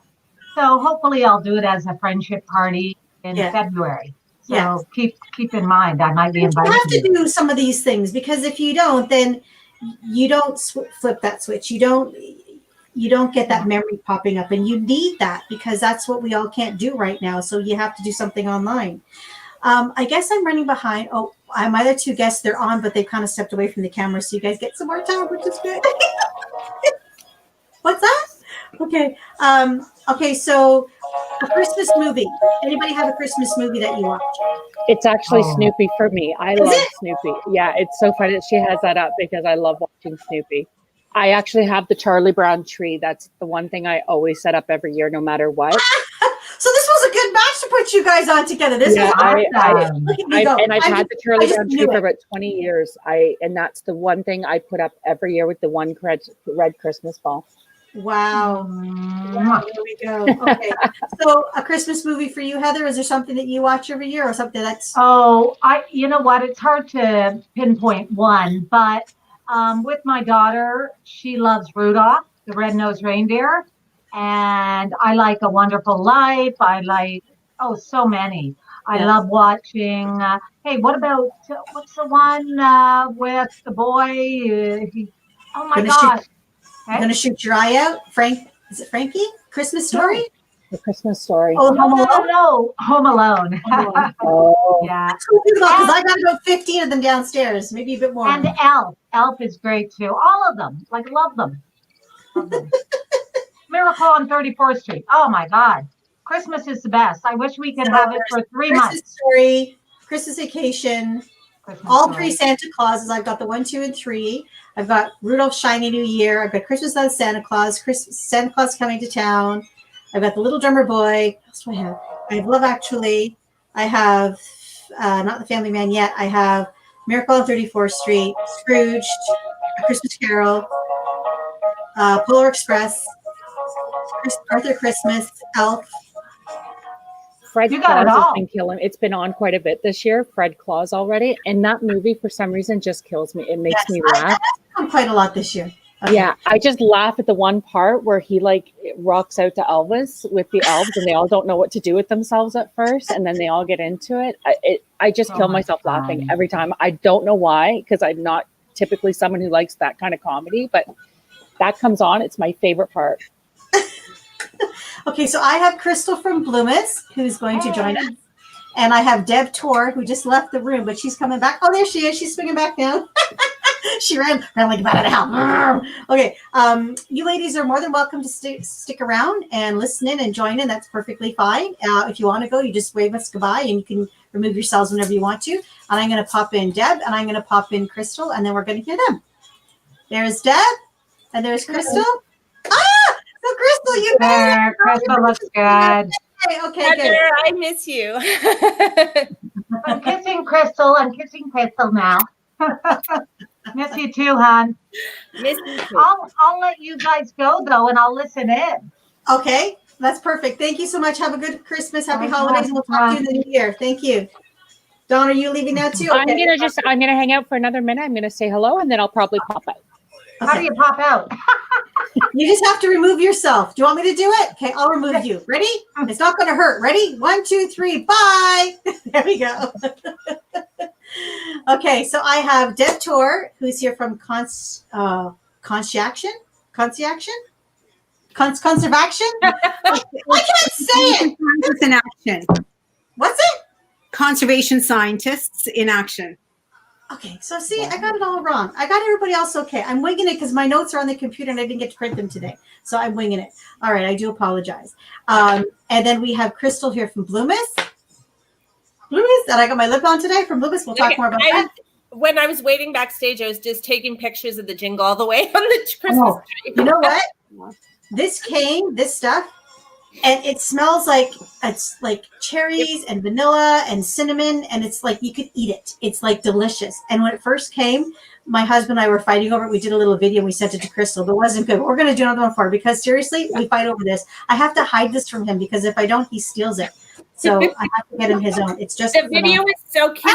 You won't let me share it. Yeah, his friend is coming in. Go away. Bye. You can't take it. Having way too much fun. Bye. Bye. Go to physio. Bye. Bye. There we go. See? The bugger. He tried to take it again. Okay. So we'll get Deb to talk first. Okay. Introduce your company, Deb, about what it is that you do, what worked for you in 2020, and what is going to be on top for you for 2021. So Deb, you go. Okay, my company is Conservation Scientists in Action. And basically, what we do is we try to combat overwhelm when it comes to species extinction, the loss of biodiversity. Human beings are changing our landscape in an unprecedented manner, and a lot of species, their populations are threatened. A lot of them are declining in their populations, all because of human threats. So I try to educate using real science, real world science, basically about how we depend on the earth and the ecosystem services. We cannot live without all these wildlife species. Every wildlife species has a role in order to make the earth healthy and function. So how do you go about doing your education? Well, yeah, so I try. So what I do is I network with a lot of scientists, and so I do these virtual expeditions. And I showcase scientists. Sometimes the scientists come on board, or I will show their video clips and their images, and it's interactive. So I've traditionally done it with schools around the world.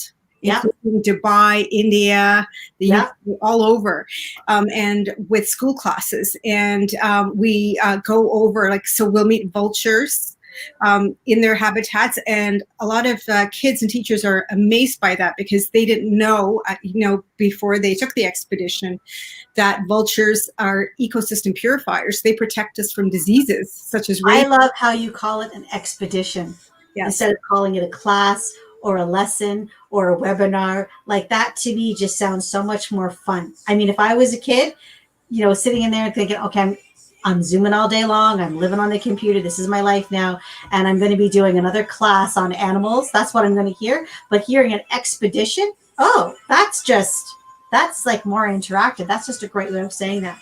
So I'm going to say goodbye. Okay, bye, it was great to meet everybody. Andrea, thank you for having me. Merry Christmas. Do more of these in the new year when I get my act together. I'm going to keep watching. Bye, ladies. Okay, bye. Happy Christmas. Oh, Lavinia's wearing her lip gloss too, Crystal. She just wanted you to know.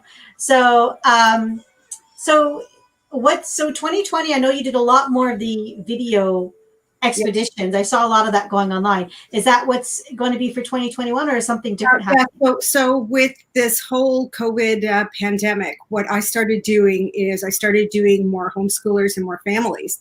A lot of parents started participating. Yes. And they really got into it, and it's interactive. So I ask questions, and they can ask questions as well.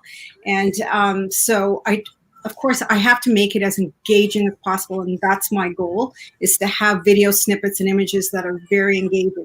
So I plan on doing more collaborating and networking for 2021 as well, because again, with the pandemic, I was able to, I think a lot more people started going online, just getting in Zoom meetings to network and collaborate. A lot more parents more involved than they used to be, and looking for kind of more quality stuff for their kids to be involved in. And kids were getting bored. And so, like you said, keeping it interactive, you know, and parents can do it along with their kids. Not a lot of stuff parents could do with their children. So I think that's a good niche for you to follow. Okay, so we're going to talk to Crystal from Bloomis, and you're going to introduce who you are, and like we don't already know, but who you are, and what worked for you in 2020, and what do you have planned for 2021? Okay, so for those that don't know me, my name is Crystal, and I'm the founder of Bloomis. So we have all clean, natural, organic skincare, aromatherapy, and beauty products, things like body butters for dry hands right now because we're all washing a lot.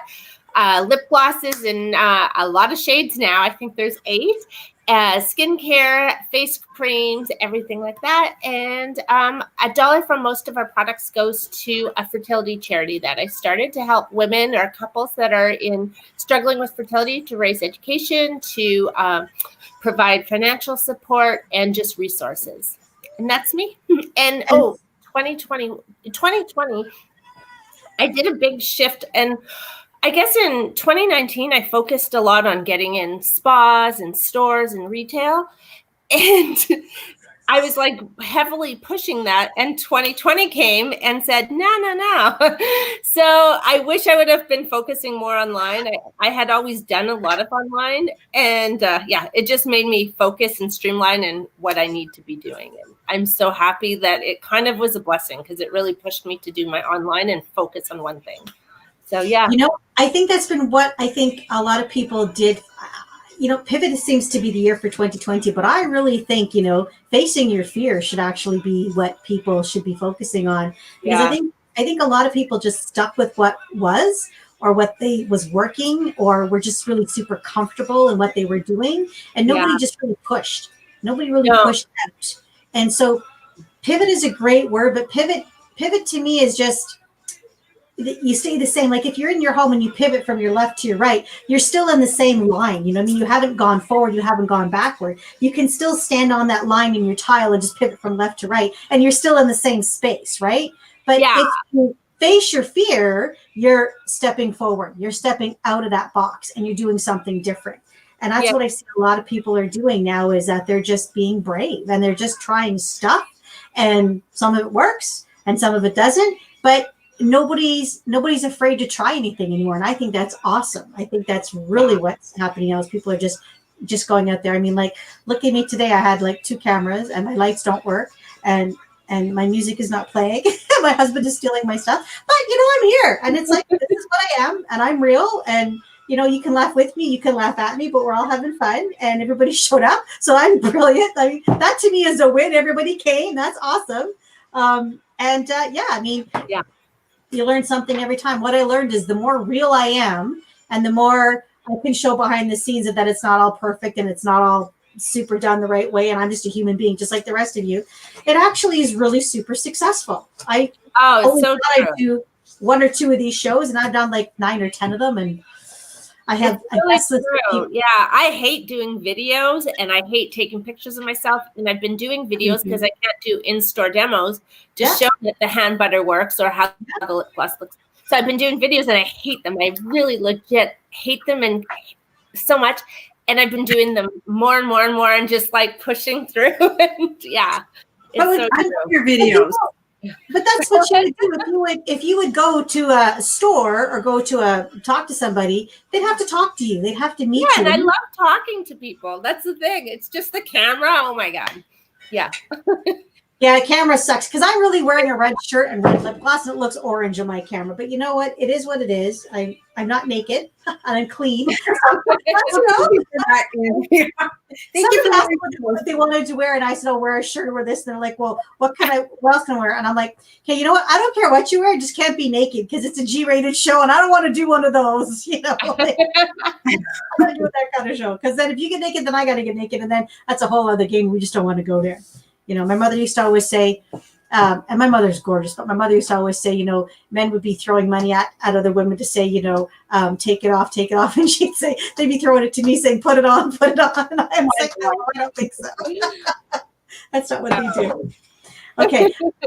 It's really too bad that you can't smell Crystal stuff because as much as it feels good, the smell is unreal.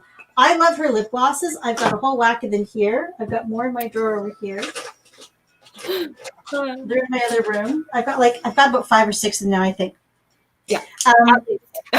They smell amazing. They smell like vanilla. They smell like you're eating, like you got cookies on your lips. Like they're just great. Cookies. Yeah. Yeah, like just cookies and just awesome. And all this stuff that she uses is just phenomenal. Smell-o-vision is something you have to make smell-o-vision your thing for 2021, Kristen. I know, right? How are you going to do it? You got to figure it out. Yeah, I used to love body butters, but there's so many that have all the toxins and they can really affect like our health, right? So everything I use has to be all natural. And yeah, people always say, oh, make pumpkin spice latte flavor or whatever, but that doesn't come in like a natural scent oil, so I can't use it. Yeah, so I'm limited on what I can do, so I make sure the few scents we have are delicious. So yeah.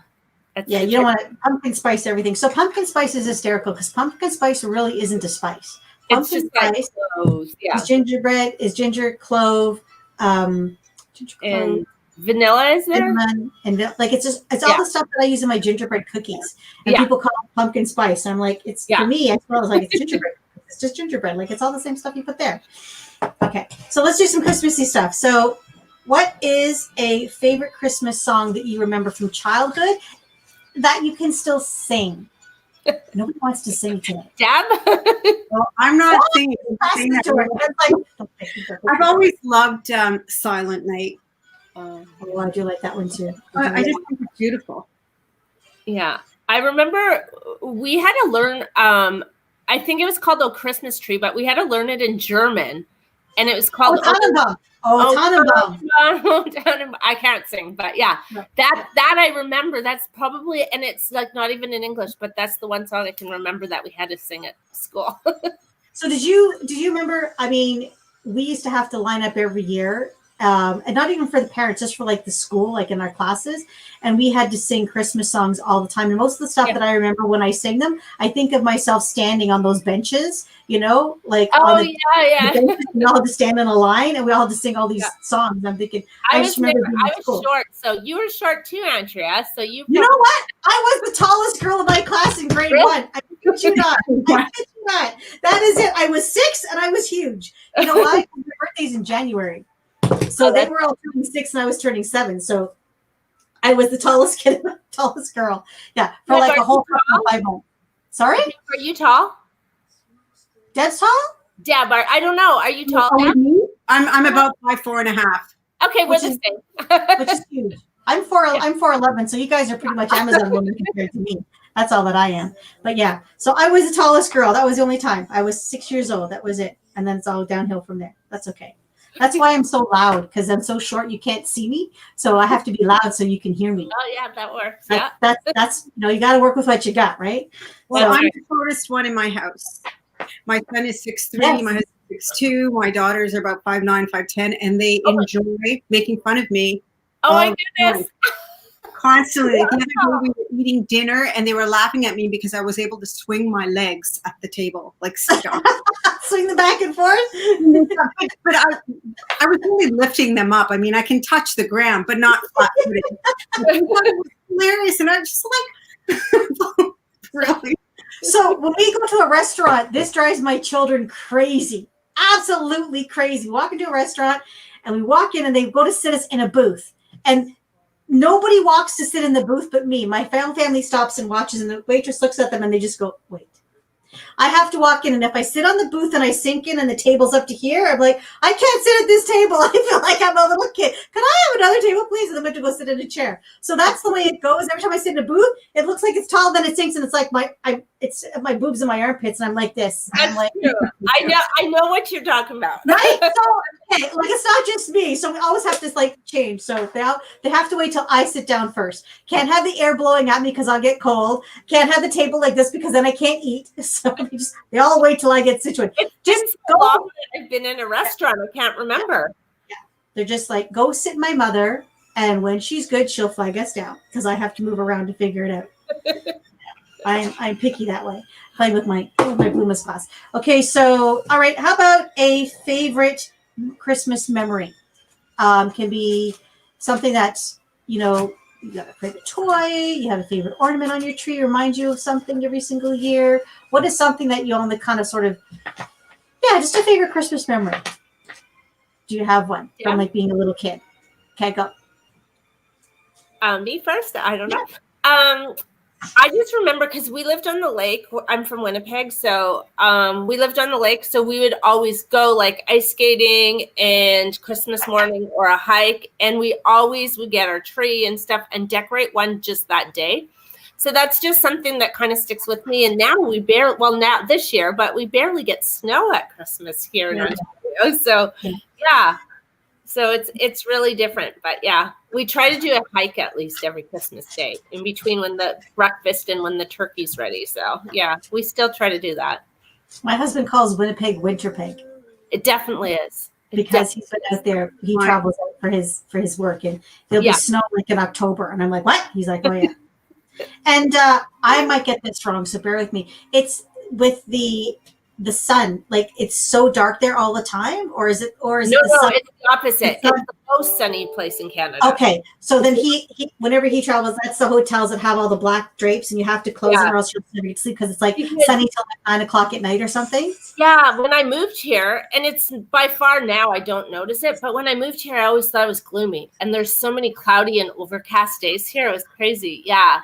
So I went to university in Los Angeles. So like when I went there, half of the time it's covered in smog, right? So and it's always cloudy in the month of like December and January. Instead of snow, they get rain.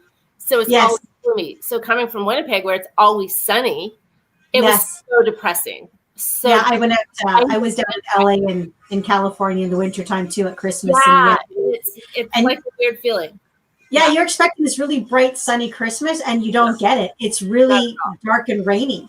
And and you're like, this is not a good way to do Christmas. I mean, it was weird having no snow, but I'd rather have it snowy and sunny than to have it, dry and dark. Like that's exactly. Yeah. So it's really different. Yeah. So okay, Deb, your turn. Any kind of favorite Christmas memory? Yes. Basically just building snow forts after we open our presents. I love doing that. And again, I was able to continue that with my own kids as well when they were little. We haven't had snow in a while and they're much older now, but that was one thing I really enjoyed. Yeah. Yeah, we didn't get a lot of snow. I grew up in Brampton. We didn't get enough snow to do snow forts, but when we lived in Barrie, we had tons and tons of snow, and there was always snow forts. And stuff and skates and stuff and like slides and all kinds of crap in the front yard because we would get like 5 feet of snow by Christmas. The snowbanks were as tall as I was. They were crazy. I miss that. I really miss it. So where did you grow up? What did you grow up for the snowbanks? Did you grow up here, like in Toronto or Mississauga, Deb? Like, is that where? Yeah. So in Waterloo and in Mississauga. Yeah. Okay. Yeah. So Waterloo gets more. Okay. I think I'm missing some people, but I'm going to be done at 2:00. So whoever's not here, that's just the way it goes. I can't remember who I'm missing because I don't have my paperwork. I'm winging it. Okay. So how about a favorite food? So this tends to be the thing. A lot of people talk about cookies, but what about something else that only comes out at Christmas? Something for us. So my husband's from Quebec. So he makes it's the original tortilla. So it's not just like the meat pie. He makes it like with this puff pastry with like, he always said it was for like when in the olden days, I guess, when people couldn't afford much, they would put like a bunch of different kinds of meats in it and potatoes and peas and carrots. And it has this big puff pastry. So we try to make that every year. I think he said this year we're going to cancel it because it's only going to be like a couple of us, but I don't know. So my mother, Heather just typed in the chats because she's been here for Christmas. We've had her over for Christmas, and he's tried the tortillas for sure. My mother-in-law was from the Gaspé, and so I know the tortilla, and so we just call it meat pie. But yeah, we make it every year. Kind that looks like a pie, like with a harder crust, and then there's this. He makes it in a big like Dutch oven thing, and he puts the almost like a pizza dough. And then it's like really thick on top. And I found the recipe on Pinterest, one of the recipes, because I like to add like flavors to it. And he's like, you can't mess with the tradition. But I think it's called on Pinterest tortilla a la king. But yes. It calls it tortilla. Because tortilla, how we make tortilla, which is how they make tortilla from the Gaspé. And my husband's mother has passed away, but his grandmother is still alive. We call her Grandma Great. She's 95. So we make butter tarts. We go see her every once in a while and we bring her butter tarts. But she still told us like the way you have to make it is it was just the roast pork and the roast beef, but you don't roast them. Errol's mother used to boil them. So she boiled the meat. Then you have to like run it through like a meat grinder. They all had this meat grinder they attached to the kitchen countertop. They put it to the grinder. Potatoes chopped into like the smallest little smidgens, a little bit of like this big, and like a little bit of onion, and then you would put that into like the pie. And it's only about this thin. And they have it Christmas morning. You know when everybody's opening presents and you're having tea and you're having toast or whatever you're having, they have meat pie. And I'm like, how can you eat a pie first thing in the morning? Like that's just my body's going, that's just so wrong. So anyway, we have to have meat pie Christmas morning, but we have tweaked our recipe. And we passed it through Grandma Great, and she says it's okay, so we can keep doing it.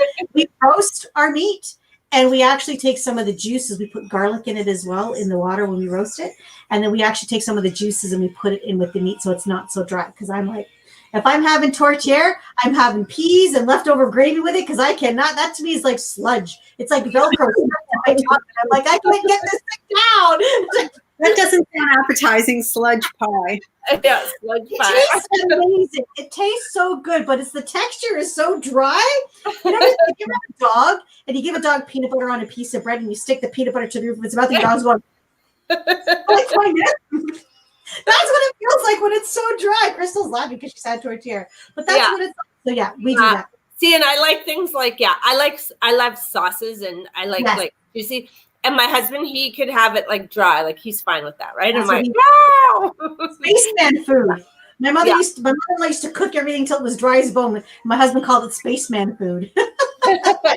Okay. So we're doing our tortilla. We're making our meat pies this weekend. That's what we're doing. Yeah. I don't know what we're doing. We're not going to do a lot because we normally do. You do when you make the meat pie, you make like 10, 12. You make like a whole whack of them, right? Yeah. That's what we do. Yeah. So we're just going to. That's why I don't know what we're going to do. So we'll see. You know what's really great is if you can make it. Well, yours is made in a Dutch oven. Ours is made in a pie shell. But if you can make it and you can freeze it and you pull it out like at the end of January and February, it's like heaven. I make the traditional, like the pie kind, just to keep in the freezer. Yeah. Because you're so sick of turkey and you're so sick of eating all kinds of stuff at Christmas. You kind of sort of, you just kind of go back to basics in January. And then by February, you're craving something different. And so we pull out a meat pie. Oh, just heaven. Just heaven. That's what I like. Yes.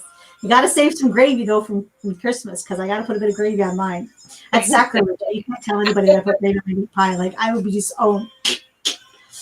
Okay. Well, we're at 2:00. 2:00 was the end of the show, and I think we're kind of done. I am missing a couple of bodies, and I don't know who they are, but it's too late because I'm leaving because I have to pee. Because I've been sitting here for 2 hours drinking tea. My bladder's just floating.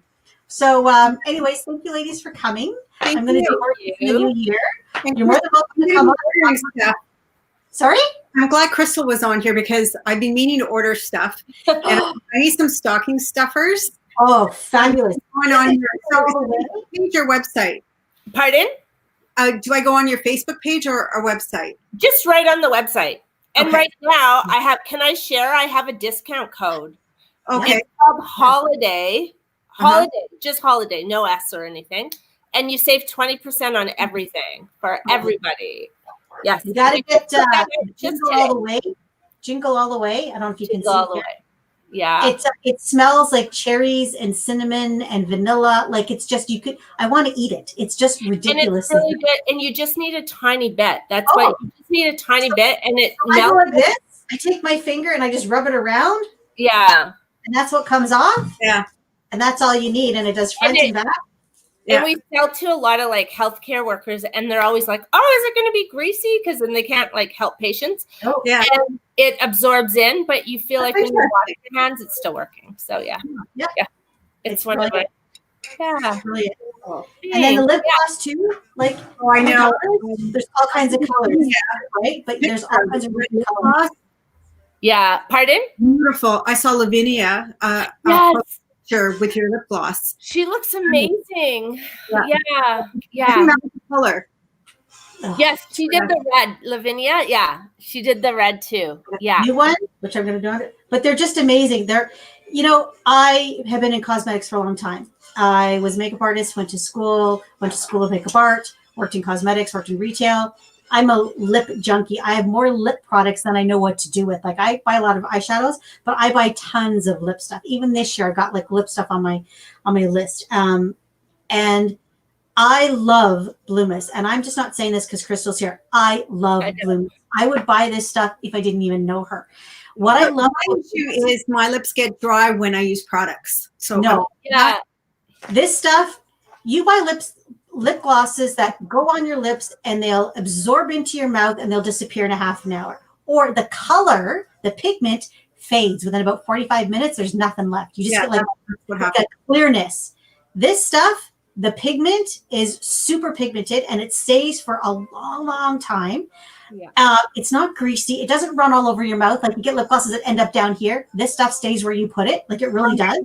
And it hydrates. Because I hate my pet. The reason I have because I have all the lip balms and I have the tinted lip balms and the lip gloss because I hate when my lips are dry. I go crazy. Like it's my pet peeve. It's like I have to floss all the time. My husband like dies because I'm like always flossing. I have a problem. I have an addiction or something, I guess. Flossers Anonymous or something. But I have to floss. Like when we used to go to restaurants, I'd have my little floss picks and I'd be like, so do I. I'd be like, they're so embarrassing. And I'm like, I just can't stand, like I eat like anything and I have to floss. I get in the car and the first thing I do is floss my teeth. Yeah. Oh yeah. I can't stand it. And then I can't stand my lips being dry. So that's why I made sure the lip gloss, when we developed it, had to be hydrating and moisturizing. The tinted lip balms and the lip balm, just the plain ones, have to be like help your lips. Yeah. So just so people understand what hydrating, when she says hydrating and moisturizing, what that means, there's two different things. Moisture products go on the top and they just kind of sit there like a Band-Aid. Yeah. Hydrating products actually absorb into the top layer of your skin and they pull the water that's in the air and trap it into the molecules to keep it onto your skin. That's hydration. That's when your skin feels comfortable and it feels like it fits you and it's not dry and flaky or itchy. So that's what these are. And I like to wear it with lipstick because this is the first lip gloss product, and I'm a huge MAC addict, but this is the first lip gloss product that when I put it on top of a lipstick, it actually blends with the lipstick and then it creates this super concentrated lip product that stays on my mouth for hours. I put this on 11 o'clock and it's 2. And I just put a little bit on to show you how it goes on. But I've had this on for 3 hours. No way. 3 hours. I have a little bit of a lip liner on and I've got this gloss. 3 hours. Stick together?